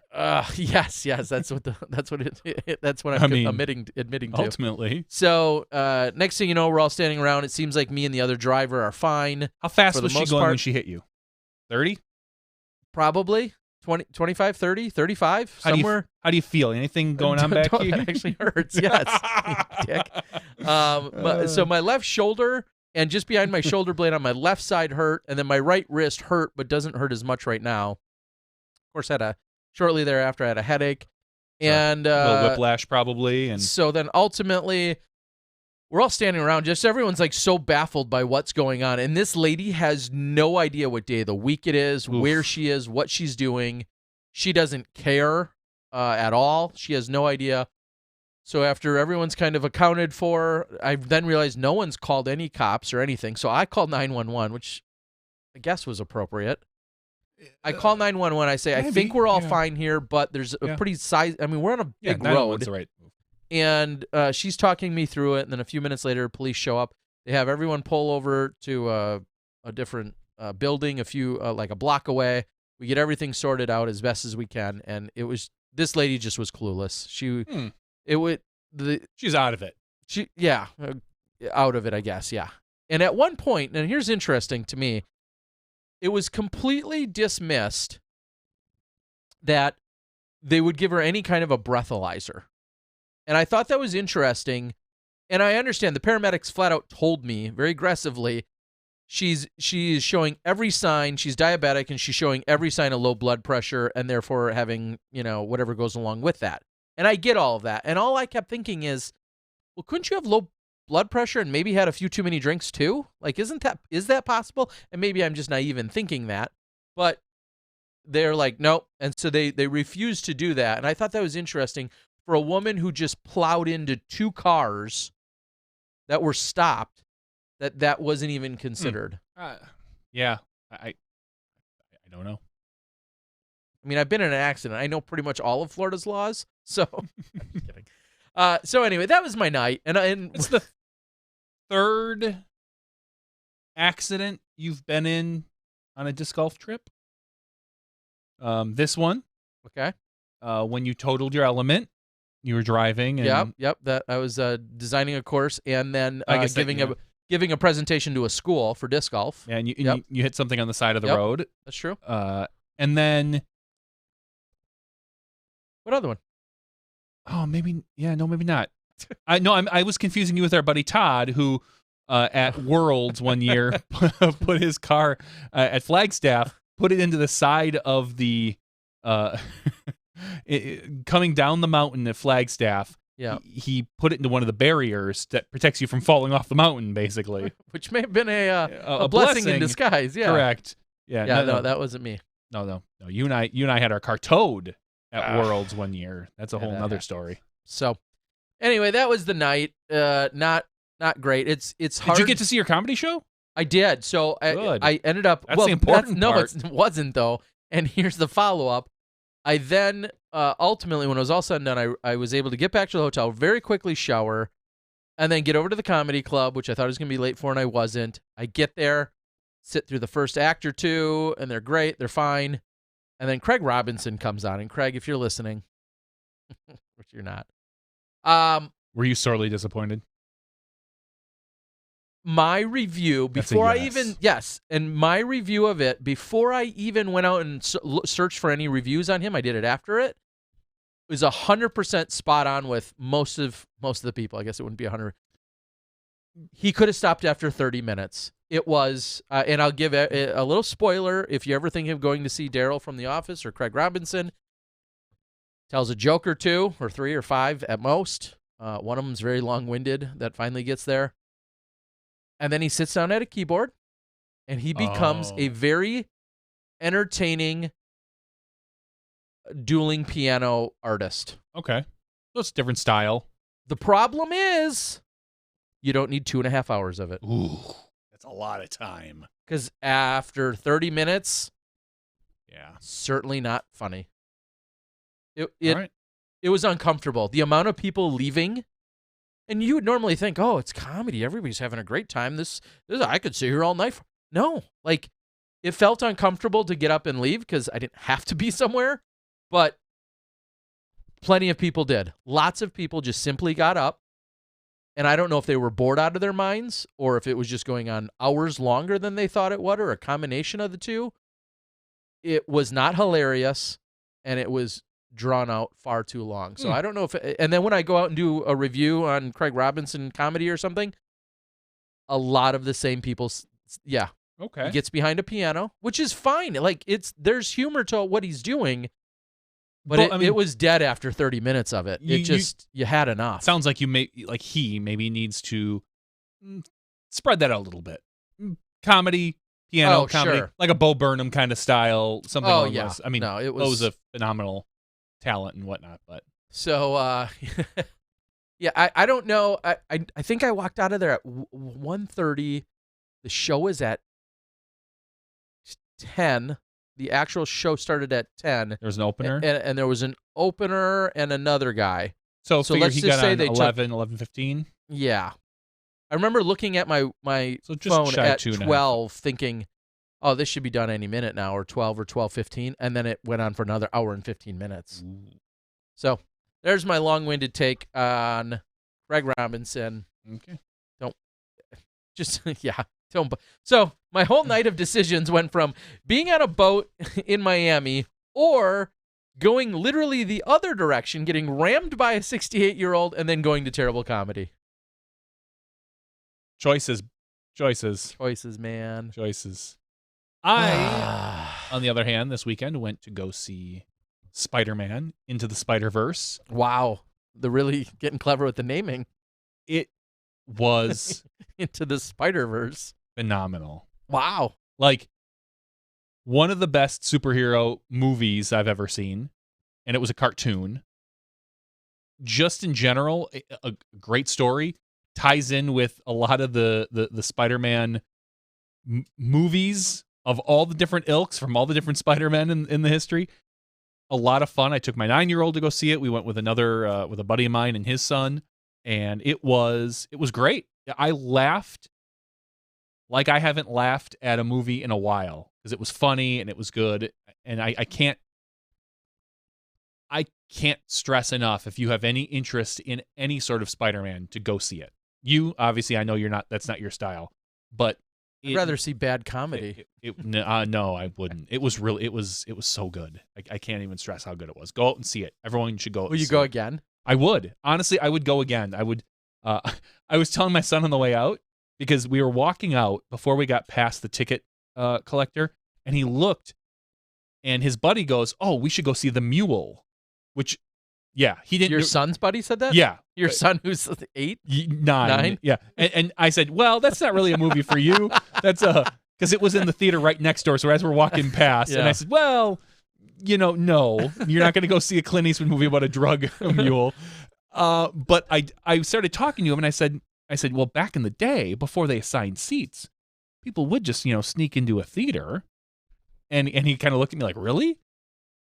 And I said, yeah, it's a lot tougher now because you've got the seats. When the other father says, well, actually not really, because they show you right outside which seats are taken. Yeah. And so I turned to him, I said, you know what, buddy? When you get a little older, we'll sneak into a theater together. Ah. And I said, it's a little rite of passage. You hoodlums. And he goes, well, that's not that big of a. I said, no, you're still stealing. Yeah. Ultimately, it's a bad thing to do in stealing, but it's one of those almost victimless crimes. And I didn't quite get into that much detail with him, but I was thinking this all in my head. I'm like, I could see doing that with my kid at one point when he's a little older and understands the gray aspect of morality. Yeah, I mean, what's worse, paying for a ticket and seeing 2 movies, or just sneaking into one movie? The same. Okay, it is, but one seems way worse, doesn't it? Correct, because at least they got some money out of you, and even if it's a totally different, yeah. Right. Well, if I wasn't clear, don't go see Craig Robinson. I give him 3 thumbs down and a half broken back. All right. So that's what I saw going on this weekend down in Florida. It was a relatively quick trip. In and out. I want to thank again Pat Duncan and Hand Eye Supply and all the amazing hosts. Brian Kilgore, appreciate the support out there, and anyone else that showed a little love and support. I really appreciate it while we were down there. And One thing that I think would be an interesting poll to have with some of our top players is to talk about, as the season winds down, what is it, if anything, what is it that interests them most about continued play? Is it course selection? Is it just added cash? Is it actual location, amount of holes, amount of rounds? Like I have to wonder if in the case of like the South Florida Open this last weekend, the players ultimately played 3 different courses over 4 rounds. And it's an A tier, so there's, of course, a minimum requirement, I believe, of 54 holes to play. They played 72. Would it be more appealing if there was maybe a little less golf to play? And I don't know what the answer is. Less golf or less courses? Maybe both. That is a good question. I know on the way to the first course the first morning, I had reached out to Madison Walker, who was a good 10 or so hours from there, so not a surprise she didn't make necessarily the trek. But she's like, yeah, that's, there's a lot of water on those particular courses, and we'd be playing 3 different courses over 4 rounds, and she's like, that's just why I'm going to continue with my off season not playing for that reason. And that's what got me thinking, what's most enticing to these players to keep them playing if that's a goal? Big payout. Okay. I think you'd have to have a pretty decent payout for some of these people to come out of hibernation. Do you think the amount of courses matters?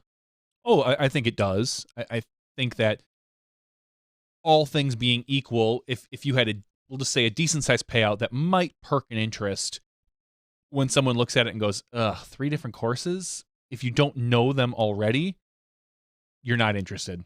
Yeah. Because they're not going to want to learn 3 courses. It's going to affect their rating. It's going to affect a lot of things. And I think they might just pass. Now, you say, hey, guess what? First place is walking home with $3,000 for MPO, and first place for FPO is walking away with $1,250 or $1,500. I don't think it matters how many courses. I think you're going to see them come out of the woodwork because we are still a sport where our pros can be money strapped. Okay. Well, it was, and there were, of course, solid payouts and all of that as well. But when I looked at the list, and it's quite a ways down in Florida, on the southeast edge of Florida, an hour north of Fort Lauderdale, or an hour and a half or so north of Miami. So I understand it's quite a ways down there, and you're all the way down there. There's not doesn't exactly on the way to anywhere else. I might be going to Florida again in February now that I think about it for an acquisition. Some kind of baller. For an acquisition of our company, we're looking at possibly purchasing a company down in the What Panhandle. Area? Yeah, that's Hurricane Alley. I think totally all of Florida is hurricane. I'm kidding. You look at one side, it seems to get swept up, and the other side gets. So I don't know. I might be going down there. We'll see. All right. So moving on from Florida, question I posed last night. I think you chimed in at one point. Maybe I did. Maybe I think you did. Of course, unrelated to disc golf, but I asked, and it came back with a pretty resounding response. The question I posed on Facebook was, when the day you turn 16, is that the day? No, I did not chime in on that. Well, you voted. Maybe I voted. You voted. Okay. The day you turn 16, is that or is that not the day you should, if available, go and take your driver's test to get your license? I think so. Now, I had to wait till the day after because my birthday happened to fall on a Sunday that year. Okay. Which is funny because one of my best friends all through high school, her birthday is the day after mine. So she got her license before me, and when you're that age, it all matters. Give each other a hard time. Plus, her parents gave her a Camaro, and I got a Dodge Colt. Way different. But I think we live in such a different time period. I have cousins that just didn't get their license until they were 19. They just didn't care because they either biked or now you can ride share or a friend had a license. Bracelets. What? I don't know. And it's, but if you're, for me, once I got 16, it was job and freedom. That was those are the 2 things I was looking for. So to get my license as soon as humanly possible was the way to go. So as soon as you could turn 16, I remember I took the day off of school to do that, and I thought it was awesome that when I got my license at, I passed my test the first time at, 10 o'clock or something. I was able to roll into school in my car at like 10:30 or 11, and took people to lunch. I was like, let's go to lunch in my car, and it's just one of those things that it's almost like a rite of passage. And I think that our society is gonna not be seeing that nearly as much when you have ride sharing. Why would a kid need a license if you can just get a Zip car or an Uber or whatever other ride sharing program you can get right from your phone, or in 10 years automated vehicles where it's just you pay for someone to pick you up and it drives you where you're going. I don't know. Okay. Well, the topic came up. Topic is bigger than. No, I only asked because the topic came up with my 10-year-old girl who was talking about getting her license. A niece that I have did not get her license on her first attempt recently, and that's what sparked the conversation.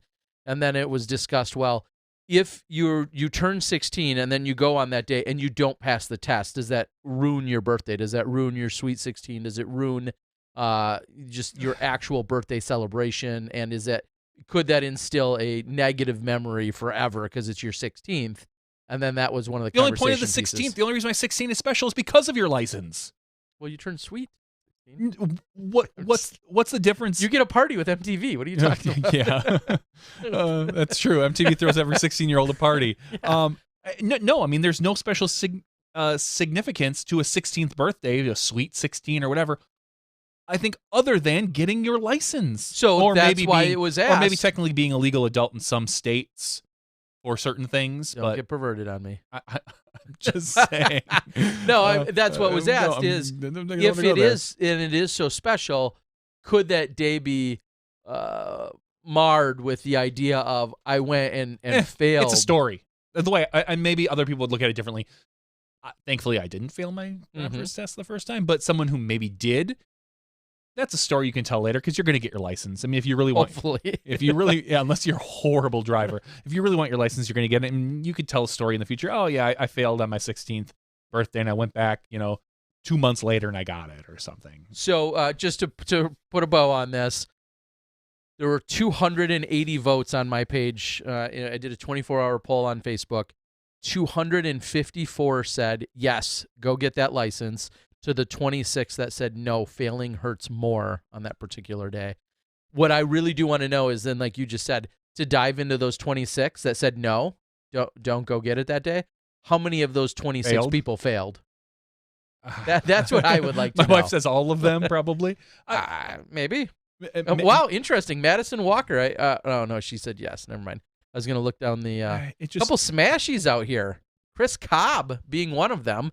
Now, Chris, you're a little jaded.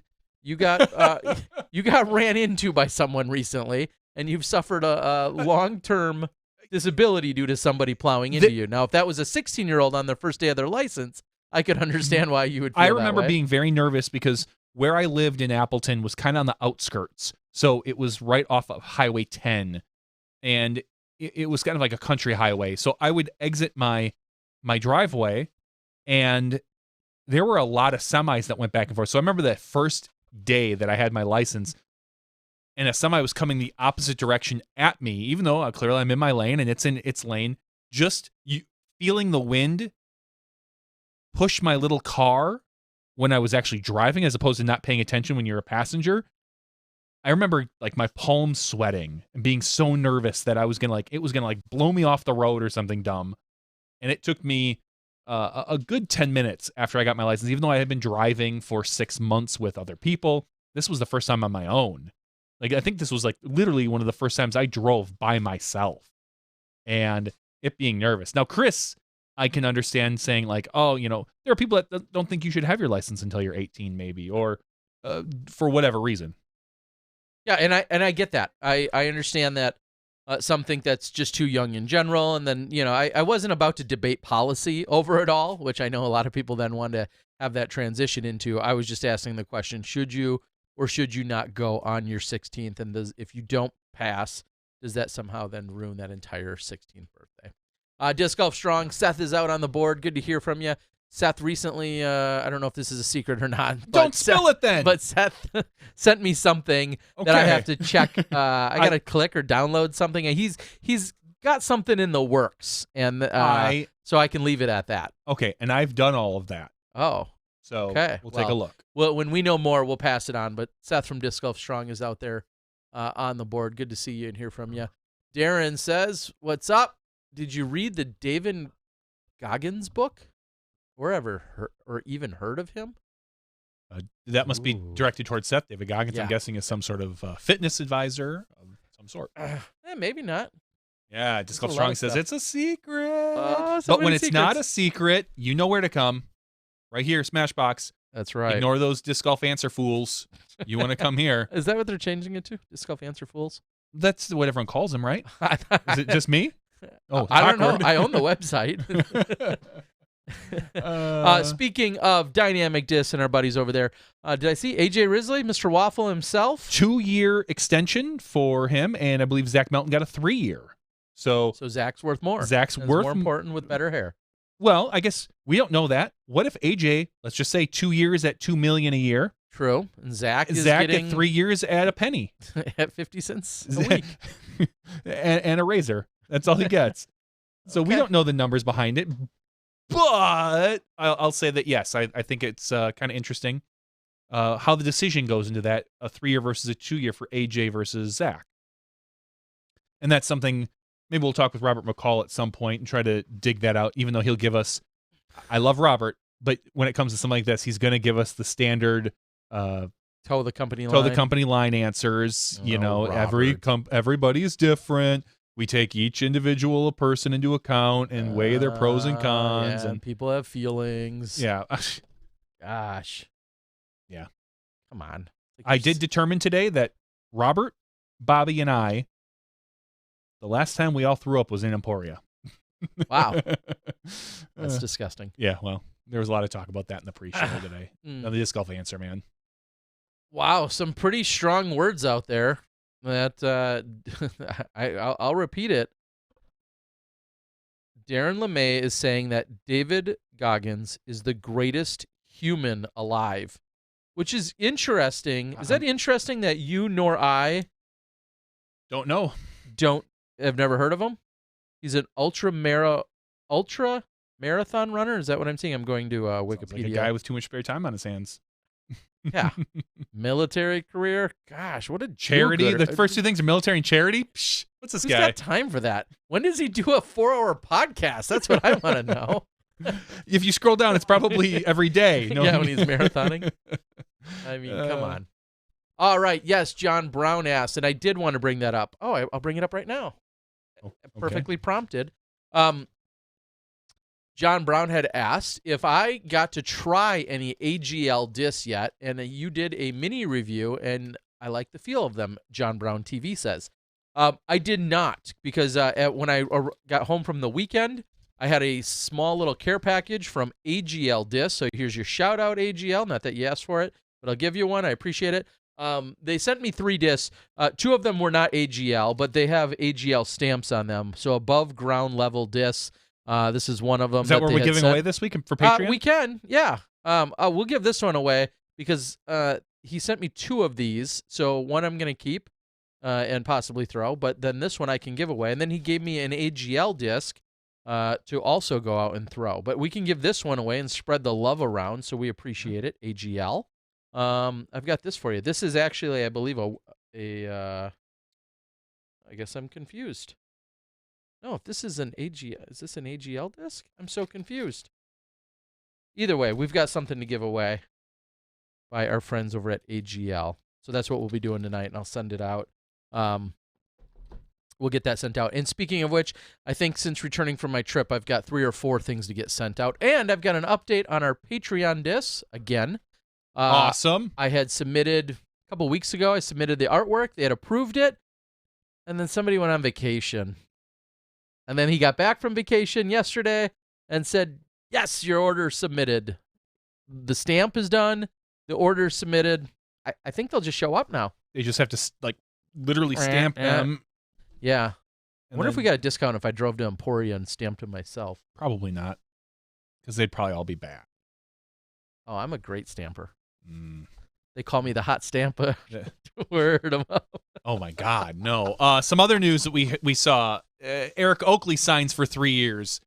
Alex Geisinger and Adam Hammes, both Upper Midwest guys that we know very well, have discontinued their sponsorship with Innova, and we do not know where they're going to go. What? Where are they going? We don't know. It could be Discraft, could be Dynamic, could be Prodigy, AGL, Legacy, Daredevil, Salient, where Ricky's going. Ricky's going to You heard it Salient. here first, thanks That's to what KJ Kevin- USA said. Yeah, I don't know where. I don't know where they're going, to be honest. It's going to be interesting. I would love to see. I mean, I'll say this: neither is a huge pickup. They are regional guys that do not make a big splash in the national scene right now because they don't tour. They'll make a difference in their local community, but they're not like they're not your Kevin Jones. They're not your whomever. Well, Adam had a big turnout at the 2017 Pro Worlds, but really hasn't followed up that with anything other than really good regional play. I don't know what, because I'm not a manufacturer, I don't know what value they have, so to speak. Sure. So I don't know where the value stands. They clearly have value. I just don't know where that is. Well, in last year we saw Alex at one point somewhere through the middle of the season. I don't know if it was beginning middle or end middle, if that makes sense, or directly in the middle of the season. Had just said, I'm putting my discs away. I'm taking some time off from the sport. I'm taking some time off from playing competitively and all of that other stuff. So certainly that could have factored into either a release or a volunteer leave of Innova, whatever the case might be. We'll just say no sponsor ever says, yeah, that sounds great. We'd love for you to take, half the year off. And I'm not saying Innova directed this. It could have been completely voluntarily, of course, on Alex's part. Oh, sure. So it'll be interesting to see where he goes and what went into that thought process as to the split from Innova. And for those that don't know, as you just mentioned, they're upper Midwest regional guys in Adam and Alex. They live 4 or 5 hours apart. Adam being from northern Wisconsin, Alex being from the Twin Cities area. They tour and travel together or have been linked together quite often. So you know it's not uncommon where you see one, you might see the other. You think they're both going to go to the same manufacturer? So wherever one lands, that's the hot take here. Wherever one is going, I'm going to go ahead and tell you the other one's going. That's my not all too bold prediction, but okay. Wherever one is, that's where the other's going. So that's just, yeah. Moving over to Trilogy, there's been some discussion. Who is, at this point, for MPO, the most valuable player in Trilogy? Is it Johnny McRae? Is it AJ Risley? Is it Zach Melton? Is it Eric Oakley? Paige Pierce? I said MPO. Oh. Because I think... Well, she could beat most guys there, too. Well, I know. I didn't hear you I say know that. she could. Okay. Or Robert McCall, the way he's been playing lately. Call me maybe. Who is the most valuable MPO player? You have to define valuable. That's what I'm asking. Who is the most valuable?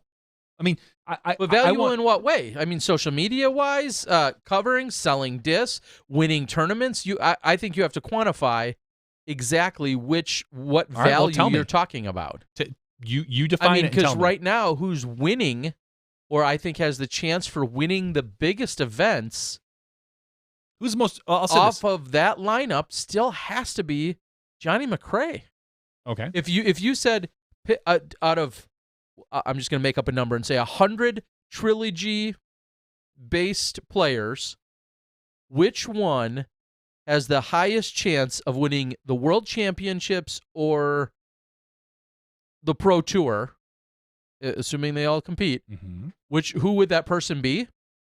It's Johnny McRae. Okay, so if you were a manufacturer... Does Johnny sell the most discs? No. I was going to say, if you're a manufacturer and you have all these gentlemen lined up, which one do you pay the most to? If you have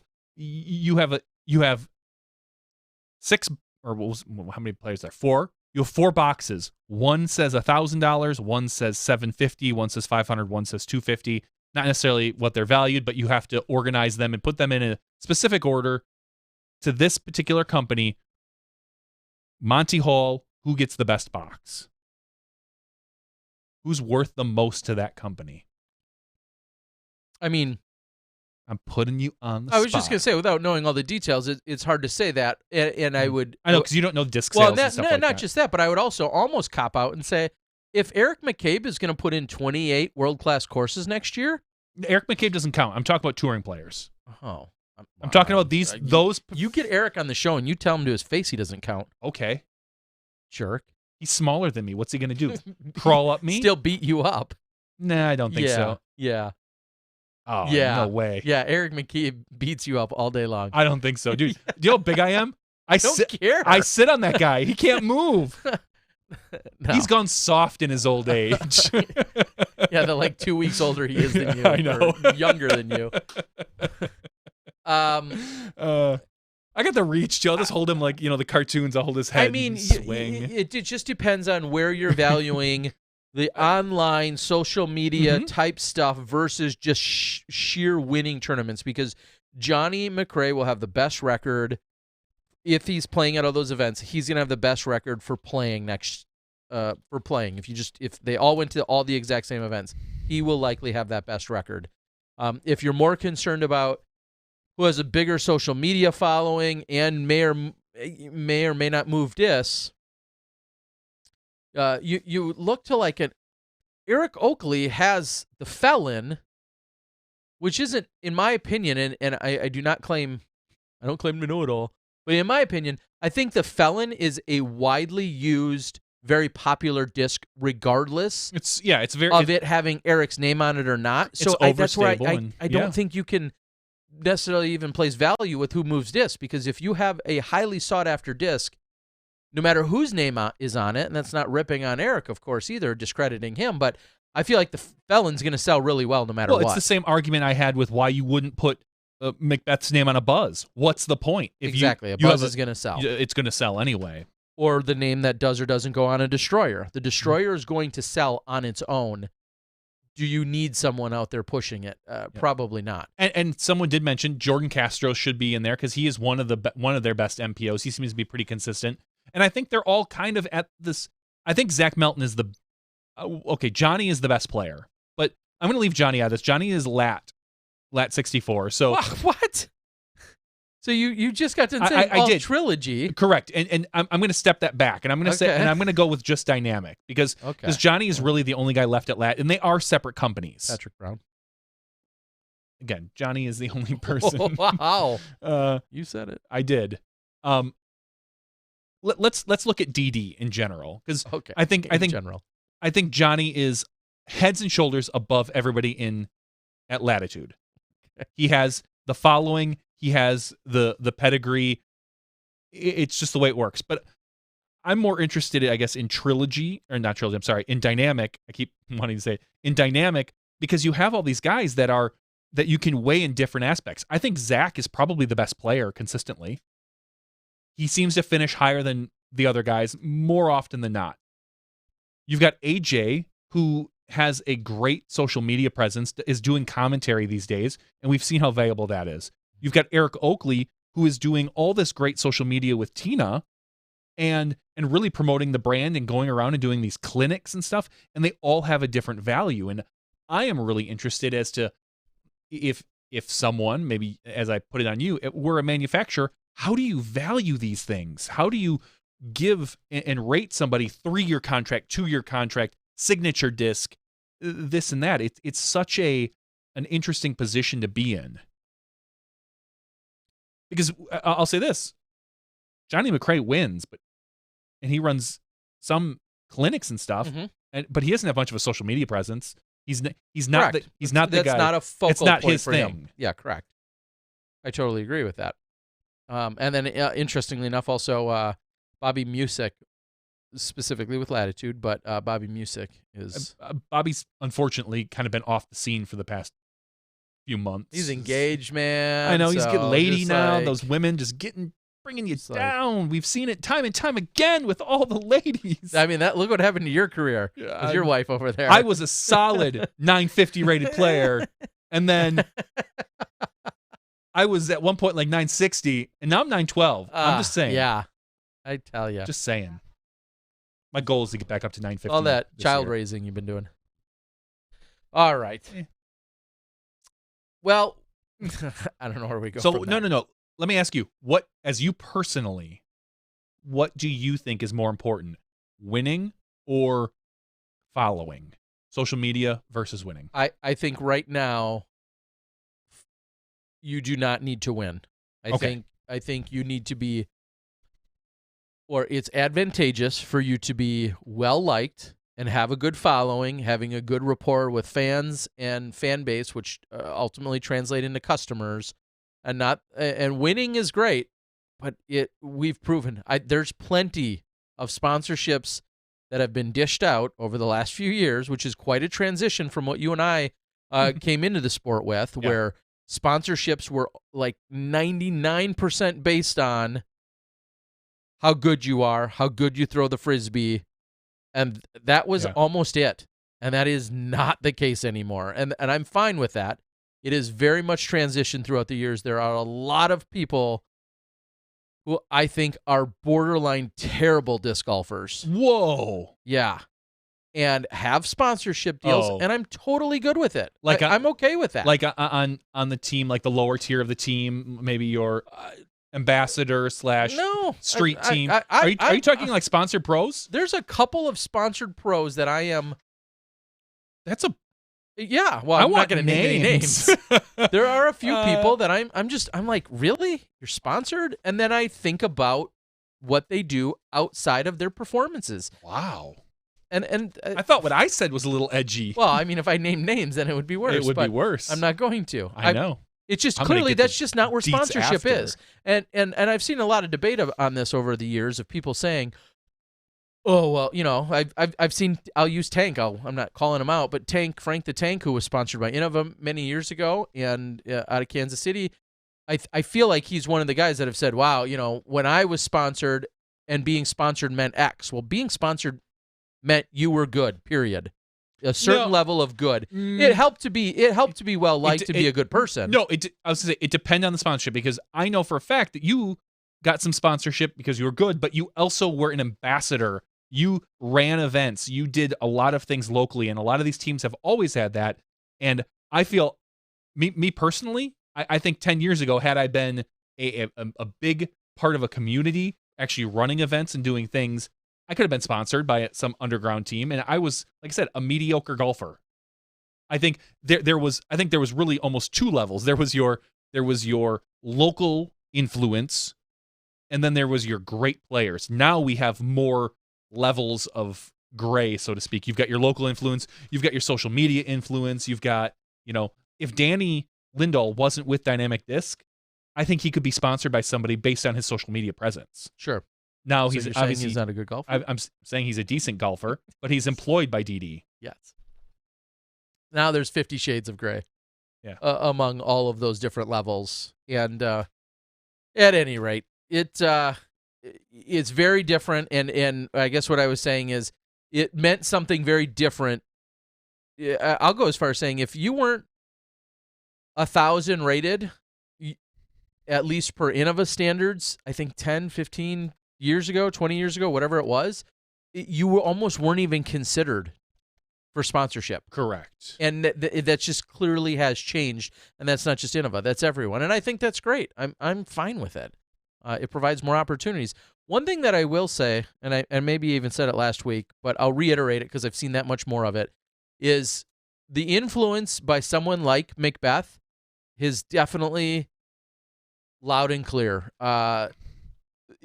But every week, every day, it's ringing louder when I see so many people again saying, oh, it sounds like a great time to try X, Y, or Z, because I always wanted to, but now I really want to.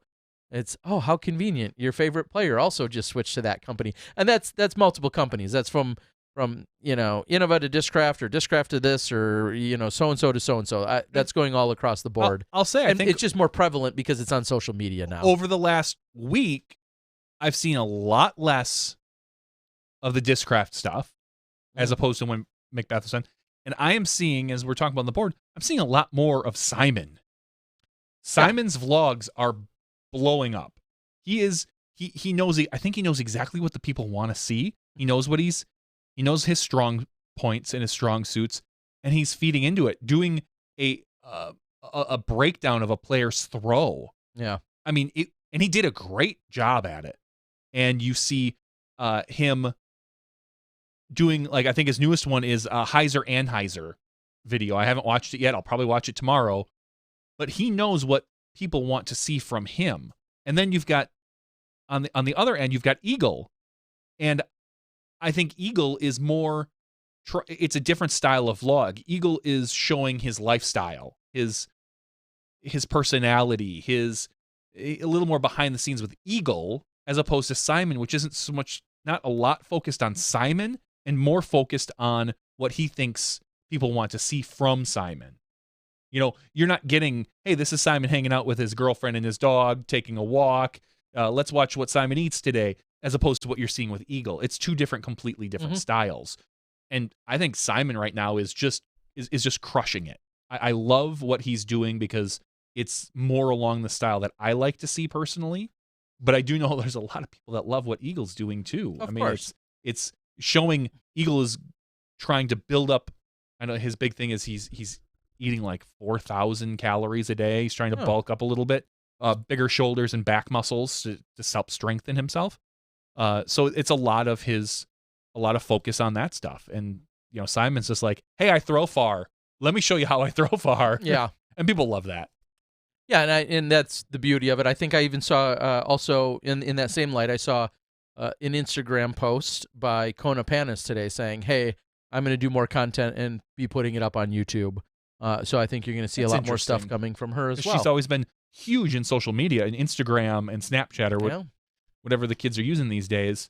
So for her to move over to YouTube as well would be... Maybe for her to further branch out. I don't know about move over to, but maybe for her to also acquire and take on YouTube. Yeah, it'll be interesting to see. So that's another channel everyone will have to go out there. And yes, as Tony Boyko points out, over the weekend, we saw none other than, as he's famously known as the dirty hippie, MJ, Michael Johansson, joining the likes of Instagram, and believe it or not, that is news here in disc golf. MJ, that has not been a focal point of his, as we've seen him. But I will say, if you follow Disc Golf Course Review, MJ's pretty vocal on there.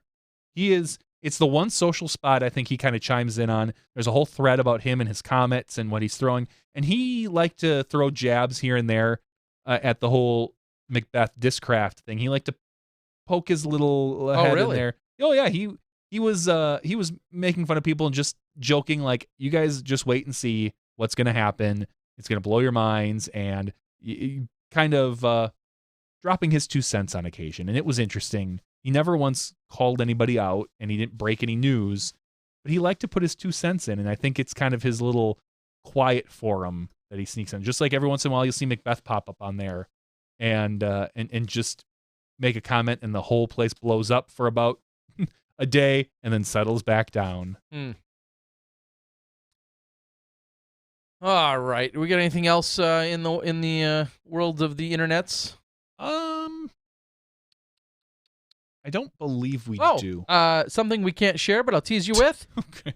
My favorite way to start. It is. It's you can't know this, move. But here's where I tease you. And I don't know if I would assume you got it. I got an email from the PDGA today. Maybe you didn't. Maybe I didn't. Awkward. I got an email from the PDGA today saying, here is a new version of a working media policy. And then I got a follow-up email that said, this is not public information, so don't share it, so I'm not going to share it. But the takeaway, what's really important here is the fact that... Yeah, you're way behind them. Yeah, the fact, though, that the PDGA, on their perspective, is continuing to... I hate to use the word piece together, but they're continuing to develop and evolve Yeah. It's a work in progress. So we're going to see some more specific guidelines with regards to media and some of our large-scale events. Is that a fair way to put it? Yes. Okay. No, I'm just saying it's in version 2. I saw that particular thing a couple weeks ago. I'm Steve Hill, who is working on this. Don't give me that head shake. Ooh, sorry. He asked my opinion and said, "Hey, this is on the DL. Just take a look at it and tell me some initial thoughts." And so I gave some feedback on it, and I said, "Oh, there's this and this, and what about this scenario?" And I did tell him my goal is to try to break him this year by finding every single loophole that's humanly possible and wrecking him. And he chuckled, and we were working together. So then he probably sent it out to a few more people today to get their additional input in case I overlooked anything, which I clearly don't. Yeah. So oh, you're so smart. But no, I do think that the PDGA is working very hard at making a consistent media plan for a lot of their events, as many as they humanly can. There are some things that even I have to understand is out of the PDGA's realm of touch. And as much as I don't agree with it, I understand the concept behind it. So I think we're going to see something, hopefully, and I don't know if it's even going to come into effect for this year or not, or if it's going to get, pushed back further, but there's a lot of work to be done. There's a lot of people that this impacts and affects, and it's not a fast-moving process. And that's not a rip on the PDGA. It's just because there is so many, there are so many hands in the cookie jar that need to be dealt with. So sounds like you're making excuses. Get it done already. Yes. Mr. I'm in the know. I was in the know on this one. Well ahead of you. Yes. Anyway, so that is exciting, though. Ultimately, the point was it's exciting to know that there's continual conversations and progress that's being made on it, and we'll see how, when that rolls out, how it, like you said, how it's who it's going to affect the most and how it's going to affect them. Alrighty. I don't have anything else. I'm done. Yeah, nor do I really. I have been competing at the local Marksman League. I've been pretty this particular week. I got paired up with a gentleman named Vince, and I walked up and I was just quickly throwing some putts right before it started. And this kid walks up to me. He's like, "Hey, you have a partner?" Because we're going in partners and then kind of going to each station. I was like, "No, whatever." And then I watched him warm up, and we started at like one of the closer ones, and he drains all the 15-footers. No doubt. Just solid, straight at him. I'm like, oh, cool. He's a decent putter. Good. And then we get to the further ones, and he drains all of those. And then we get to the 33-foot ones, and he hits a majority of those. And they're all on a line, straight as an arrow, relatively forceful. He's a very aggressive putter. And then I was thinking, like, who is this kid? And he is, you have to remind me his name, Vince P. Vince P. Thank you. Padella, I believe his name is something along those lines. I don't know how to pronounce it, so okay, that's why I go with Vince P. And he's like 1,000 rated player in our local area. I have no clue. 16. I would have never guessed he was 16. He won the putting league. He did very well. I took second to him, and I did not ever have a chance. He crushed me. Yeah. So. Vincent Polidori. Thank you. Yeah, Vince. Who's currently rated 999 as of today. His rating had gone up 1 point from 998 to 999. Yeah. And very solid player. He's the guy that my goal is to beat him at putting league, and it's going to be very difficult. He had a chance on the final marksman, which is worth 5 points and 5 putts. Had he hit them all, which is obviously very limited chance, but I watched him hit 4 out of 5 earlier. He would have been the best putter in the world that week. He would have taken the top spot. So it's fun to watch. It's fun to have someone to compete against, and I'm looking forward to going back most Thursdays. Funny fact, store this one in the data bank for later. I will. To click. There's one event he did not cash at in 2018. It's the one I ran. Ah, Ouch. you Stings a little.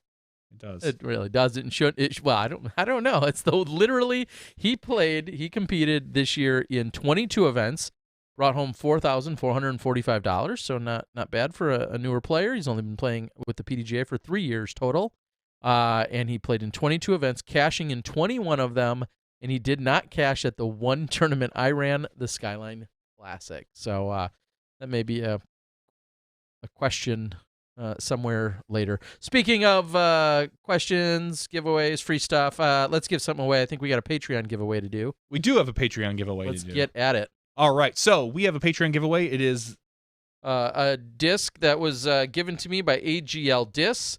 I'm not sure of all the details, but I know I'm going to get one out to you. It's a disc by AGL that is above ground level discs, and we'll get that shipped out to you. All right, so if you want to be eligible for our weekly giveaway, you can go to patreon.com/SmashBoxxTV and be one of the 200 people that has a chance for a weekly prize giveaway. And this week I sorted by some random column known as last name. Wow, you're really getting clever. I really went out on a limb with this one. So, actually, no, I'm sorry. It's not last name. It is, I believe it's address. So there's a thing to go. We have 200 patrons. I want to thank each and every one of them, if I can spit that out.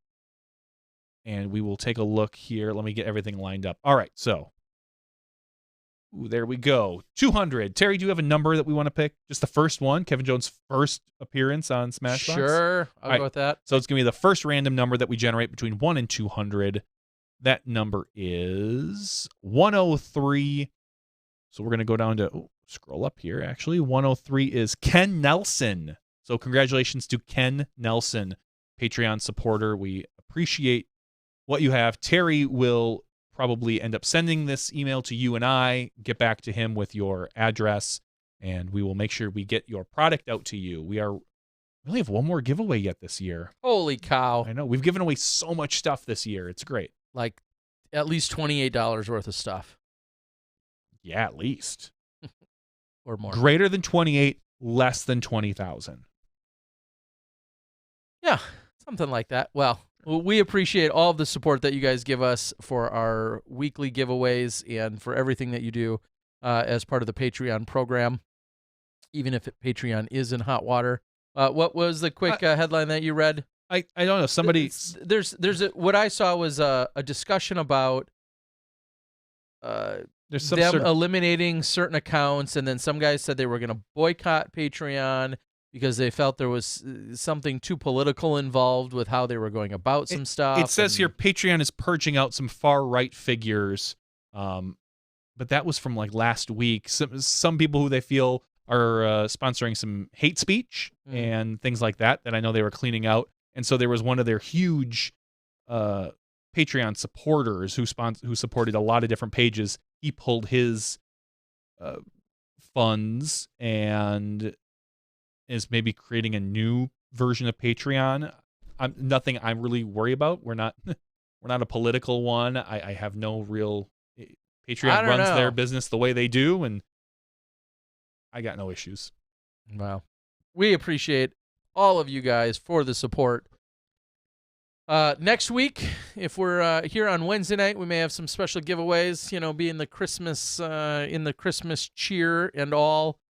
So make sure that you tune in, and hopefully be a little extra action for you. So for now, we're going to call it a night. We appreciate all of you guys joining us for both the regular show and the after show. Hope that you have a great weekend and a great week until we see you next time. For Johnny V and myself, Terry Miller, the Disc Golf Guy, that's been episode 226 after show. We'll see you next week when you step inside the SmashBoxx.